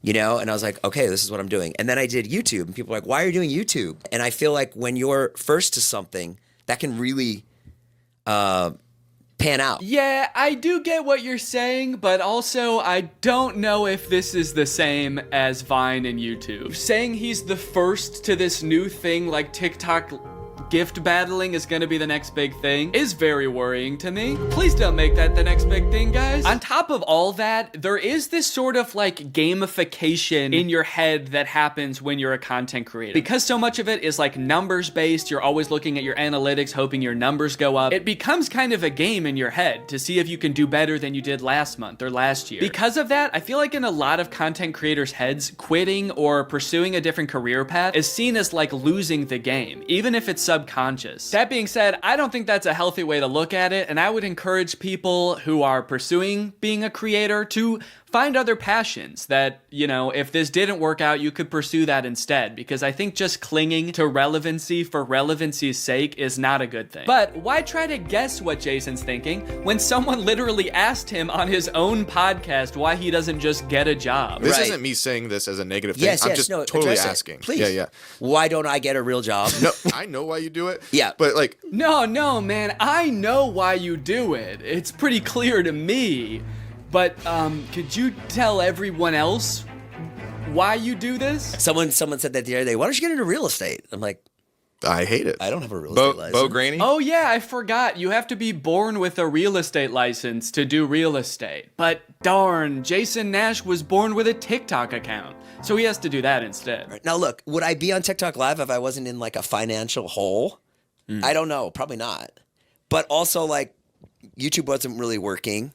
And I needed to find something. OnlyFans. I can't do OnlyFans. This is such an unrelatable thought process to most people. YouTube is not working out for him, and his first thought is OnlyFans? TikTok begging people for money? It just comes off as being so set on being an influencer that nothing else matters to this guy. Listen, it is what it is. It's like, I was on Vine, I was on YouTube, I was on Snapchat, and now I'm doing this. Don't say it like that. Now I'm doing this. I mean, I do like it. No, man, I don't think you do. Not after that. We all saw that. So anyway, it is what it is, and I have to do it because I love it, and it's my favorite thing. Phew, that was close. Hey, we can hear you. What? You said that was close out loud. Oh no! Do you ever think about going to DoorDash or to like a? I just never thought it's entertainment or nothing. I don't care what it is. Like, what would you suggest I do? No. It's just that we get a job at Lululemon. From what I can gather from this clip and the way they're laughing about the prospect of being a DoorDash driver or working at Lululemon, those jobs are not even on the table for Jason. I don't know his personal finances, but Jason lives in LA, he owns a house, he has kids, he has a wife. So I feel like when he's saying things like, I don't have any other skills, what he's really saying is, I don't have any other skills that would allow me to live the exact same life that I'm currently living. And honestly, I could understand if he really does like the TikTok live streaming thing, but don't laugh at other jobs like Lululemon or DoorDash like you're so above doing them, yet you're on TikTok literally asking people for money. And I do totally get that Jason has kids that he has to support, that I'm totally empathetic to that situation. It is kind of ironic that his solution to that is to ask other people's kids for money online, but that's neither here nor there. This whole situation kind of reminds me of this TikTok I saw about a month ago. My Roman Empire is all of those influencers who dropped out of college or quit their jobs, moved to LA, then became irrelevant. Like, where did they go? What are they doing now? One interesting thing that I don't know if a lot of people know is that I feel like a lot of creators who get into this situation can actually leverage some of the connections they make while they're relevant and some of the skills that they've learned to get jobs at like marketing agencies, talent agencies, social media companies, or working for other creators behind the scenes. There's actually a lot of opportunities out there, which I would know because my first job out of college was working for a YouTube MCN. While I was still on Vine, I graduated college and I was worried that that wasn't going to be a stable career, so I actually got a job working at an MCN. And then I also worked at the YouTube channel Corridor for a while before my YouTube channel took off. So just throwing that out there, there are other career opportunities where you get to be involved in the creator space, even writing or acting, stuff like that. But it doesn't have to be your operation. You can just get a stable job. All right, it's time to talk about David again. While everyone was making fun of Jason for doing the TikTok live streaming thing, David paid him a visit on Snapchat. Dude, you're kind of becoming a legend on TikTok now. I know. Not in a good way. Yeah, but I think it's fun. No, man, this is a great look. This is awesome. Multi-millionaire visits former unpaid employee wearing a crown to make fun of his new job. David, do you know why, perchance, Jason has to do the TikTok live streaming? Have you thought about that at all? During your long nights of playing pool? Bye, guys. Thanks for having us over in your little hobbit home. And make fun of his house before you leave? Check. Great job. Now, with all of this talk about David and Jason, I just want to make it clear, do not go and send any hate to these people in real life, especially Jason. Jason actually got swatted mid-live during one of his streams a few weeks ago, which is obviously horrible. Anybody else inside? No. Okay, hold on. Let's get it together and then... This is obviously a horrible situation, actually terrifying. But I cannot help but break a little smile when I look over and the two people he's gift battling are the Dobre brothers. I don't think there's a single funnier sight than watching the two of these blankly stare into the camera and not understanding what's going on. Also, imagine your gift battle opponent getting swatted and he's still crushing you, dude. That's gotta hurt. My big takeaway from all of this is if you are pursuing being a content creator, I would heavily recommend being super careful about the way you go about it. I would highly recommend not letting your success be at all related to the success of another influencer. You don't want to be the guy from David's vlogs when David stops the vlogs. Also, save your money. This career that we have, we don't know how long it's gonna last. I mean, I sort of view it as being any other type of entertainer. You're only relevant for so long, or like an athlete or something. You can only be in your prime for a certain amount of time, so save as much as you can. It's really easy to get caught up in the lifestyle of an influencer and like partying all the time and flying on private jets, buying expensive cars. And if you can make this career last for like 20 to 30 years, that's awesome. That's insane, but it's definitely not guaranteed. So just be careful, all right? For me, for your old pal Dan. Alright guys, well I hope you enjoyed this video. If you're new here and you're not subscribed yet, make sure you subscribe and turn on my notifications to join Greg. Greg is what I call my fans here on YouTube, and if you just watch this whole video, that means you kinda gotta be a Greg now. I don't make the rules, sorry. Except for that rule I actually did make, but all the other rules I don't make. Alright, I'll see you guys next time. Bye-bye. The story of a Willy Wonka experience gone wrong in Glasgow, Scotland has taken the internet by storm, and I love it. I don't think I've ever in all my life seen such an impressive and inspiring dumpster fire of an event. It is just, mwah. It is just perfect. This event, which was supposed to give kids the chance to experience Willy Wonka's chocolate factory, was so bad, it prompted parents to call the police to get justice for the horrors they had witnessed. Police were called to an immersive Willy Wonka experience after family showed up to an empty warehouse. The event reportedly charged $40 per entry, that's per person by the way, advertised with AI art, and said it would be a journey filled with wondrous creations and enchanting surprises at every turn. And oh, what enchanting surprises they found. Kids were all dressed up and crying, waiting for what they thought was going to be a magical experience. Yeah, that's the surprise. No magic here. Just sadness. The surprise was them crying. If they called the police, that's how you know it was bad. Because they didn't even do that in the actual Charlie and the Chocolate Factory, and kids were dying in that movie. And honestly, it does look like it was terrifying. Take a look at some of the images of the abandoned warehouse that parents had to spend $40 to gain access to. Okay, here we have some sort of chocolate fountain with murky brown water floating in it. We have one bouncy castle that can fit like 3 kids. Giant empty space filled with table and chairs. You're probably thinking there must be something pretty good to eat here with all these table and chairs. Probably some pretty tasty chocolate, right? No, there was no chocolate at this event. These photos look like a crime scene, dude. These look like Willy Wonka had to flee the country after the FDA found fentanyl in his chocolate. So he has to post up in an abandoned factory to keep the business going while the feds are after him. You got this lovely scene. I think that the size of the warehouse really screwed them over, honestly. If it was a smaller room, it wouldn't look so empty. There would still be nothing to do there, but it wouldn't look so sad. In a way, seeing this photography light in front of this like $2 Candyland backdrop makes me feel kind of sad for the people who put on this event. Like, oh, you really thought people were gonna want to take pictures in front of this shit? Of course not. No. If 2 parents brought 2 kids to this event, it would cost $160, and you're getting this. I think I get why they called the police, honestly, dude. If I was promised some kind of fun Willy Wonka experience for the kids and then showed up to this foggy warehouse, I would think I was about to be murdered in some kind of Willy Wonka-themed Saw movie. And if that's not enough, wait until you see the nightmarish characters they had running around this place. So this is one of the most famous pictures to come out of the whole ordeal. This is an Oompa Loompa, obviously. A lot of people are focusing on the facial expression she's making in this picture. She looks exasperated. And honestly, I don't blame her. This has to be like the worst acting gig she's ever had. As far as I know, this actor wasn't putting on the event. She was just hired to be there. She's probably dealing with crying children,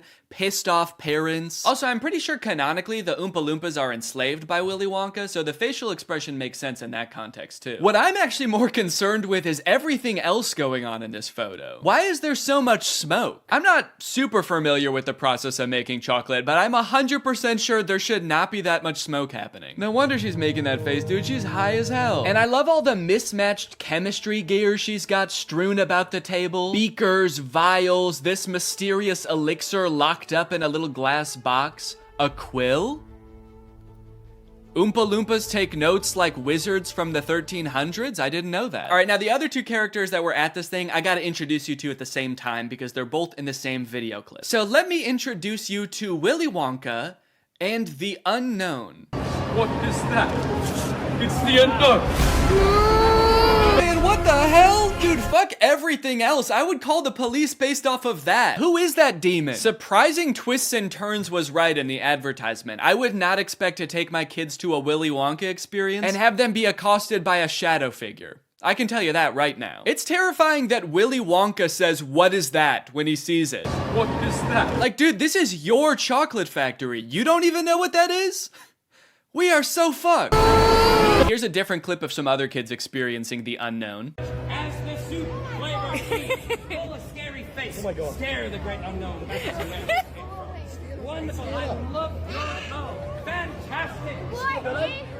Yeah, that's the correct reaction to seeing the unknown. What is that? Wonka says it, this kid says it, I'm saying it. Also, I love that baby's reaction. That was like a primal instinct to make that sound. Humans have evolved for millions of years to make that sound when they see the unknown. According to some reports that I've read from the event, the unknown is supposed to be an evil chocolate maker who hides in the walls and scares little children. Is he a part of the actual Wonka story? No. Was it advertised that there would be a child-scaring monster at this event? No. But speaking of the advertising for the event, one of the most insane parts of this whole story is that this company that made this event, House of Illuminati, apparently used exclusively AI-generated images to advertise this event. Surprisingly, the website is still up, so you can go and check it out for yourself. Welcome to Willy's Chocolate Experience. Dive into the whimsical of Willy's Chocolate Experience! Exclamation point, comma. So you've got images like this, which at first look like some kind of fun candy land, but then the closer you look, it doesn't really make any sense. Like, what the fuck is this thing?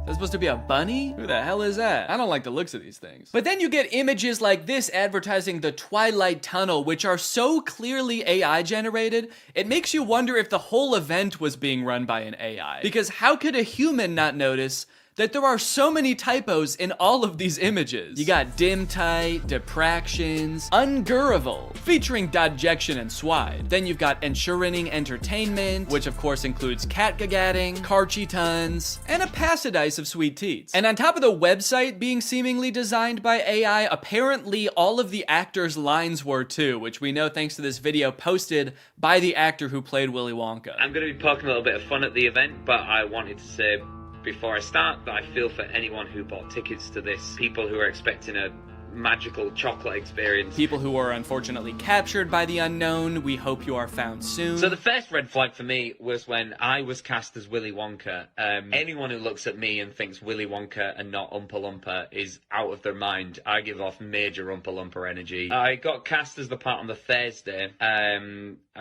was told that I needed to learn the script for the Friday. So I said, no problem, send it over. The script was 15 pages, monologue, pretty much, of AI-generated gibberish. You know what I'm kind of curious about? If the script was AI-generated, where did the unknown come from? Did the event organizers just ask ChatGPT to generate a script about Willy Wonka's chocolate factory and it just threw that shit in? Cause that's terrifying. ChatGPT was like, planning an event for kids, huh? I know just the thing to add. Don't worry, I'm great with kids. So I'll give you one of the lines from the script. I'm not going to do the Willy Wonka voice because I think I've embarrassed myself enough. But one of my favorite lines was, there is a man who lives here. His name is not known. So we call him the Unknown. The Unknown is an evil chocolate maker who lives in the walls. What? We were told on the experience to hand out a jelly bean, one jelly bean per child, and a quarter of a cup of Tesco's own brand lemonade. One jelly bean? All that smoke the Oompa Loompa had to endure and she was just back there cranking out one jelly bean? Maybe the unknown was introduced as some way to canonically explain why there was no chocolate at the event. Sorry kids, there's no chocolate here today. An evil chocolate maker showed up and he shot the Oompa Loompas. They're dead now. So one of the Oompa Loompas from the event also posted a TikTok kind of poking fun at the whole experience, but the one actor we haven't heard from yet is the one that we all obviously want to talk to. The Unknown. Unknown, we need to know your story. What was your inspiration for your performance? How did you get into character? The Unknown must have had the worst time of any of the actors because, like, you got hired to do a performance of Willy Wonka and you got cast as a character that's not in Willy Wonka, just like an evil spirit that lives in mirrors. And then your job for an entire day is to scare and confuse unsuspecting children who have no clue what they're in for. Every time a kid came around that corner, you just know the Unknown was like, God damn it, I gotta traumatize another kid. The Oompa Loompa from the famous photo ended up doing an interview with Vulture where she describes the moment that children saw her for the first time, and it is very sad. Tell me about the moment as the kids started coming in. Did you see the innocence leave their eyes? They were quite upset. I think they were confused, but it was more the parents. I just looked at them, and I think they must have known when they looked at me. An older couple said to me, I really, really hope you get paid well for this. This sounds like she's describing people witnessing the wreckage of a tsunami or something. It's crazy. Each individual person that laid eyes on her had to take a second to mourn. When you say walk through, how long are we talking here to walk through this event? I'm telling you, this would have taken about 2 minutes. I've never experienced anything like this in my life. Dude, honestly, that's kind of smart, because like 2 minutes isn't even long enough to process like the first stages of grief. You're getting these people in and out before they can even realize they got scammed. You know, they don't even know what the fuck just happened. After the police were called, people started getting refunded, the story blew up. The director of the company who put on this event did eventually apologize. I'm really shocked that the event had fallen short of the expectations of people on paper. Yeah, dude, on paper the event was awesome. No chocolate, abandoned warehouse, smoky oompa, just like the movie. There was every intention to hold the event from the pictures. Despite not being the best light, hopefully you'll be able to see that there was every intention to hold the event. No, we know you were planning on holding the event. That's kind of the problem. I think a lot of people wish you didn't. Unfortunately, there were unforeseen circumstances and the event didn't come to light. He's like, we were not expecting that evil chocolate maker to show up. The unknown ruined the event. These issues were technological in nature.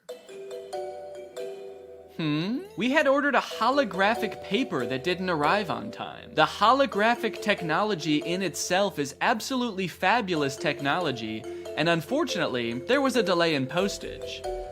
Holographic paper? No, I don't think that was the problem with the event, actually. The lack of holographic paper. Look, I don't know what holographic paper is, but based on his reliance on ChatGPT and Midjourney, I do not trust his opinion of absolutely fabulous technology. So I'm just gonna go ahead and assume the holographic paper would not have helped. Well, gang, this is surely an event that will go down in the history books. I hope you enjoyed this video. If you're new here and you're not subscribed yet, make sure you subscribe and turn on my notifications to join Greg. I'll see you guys next time. Bye-bye.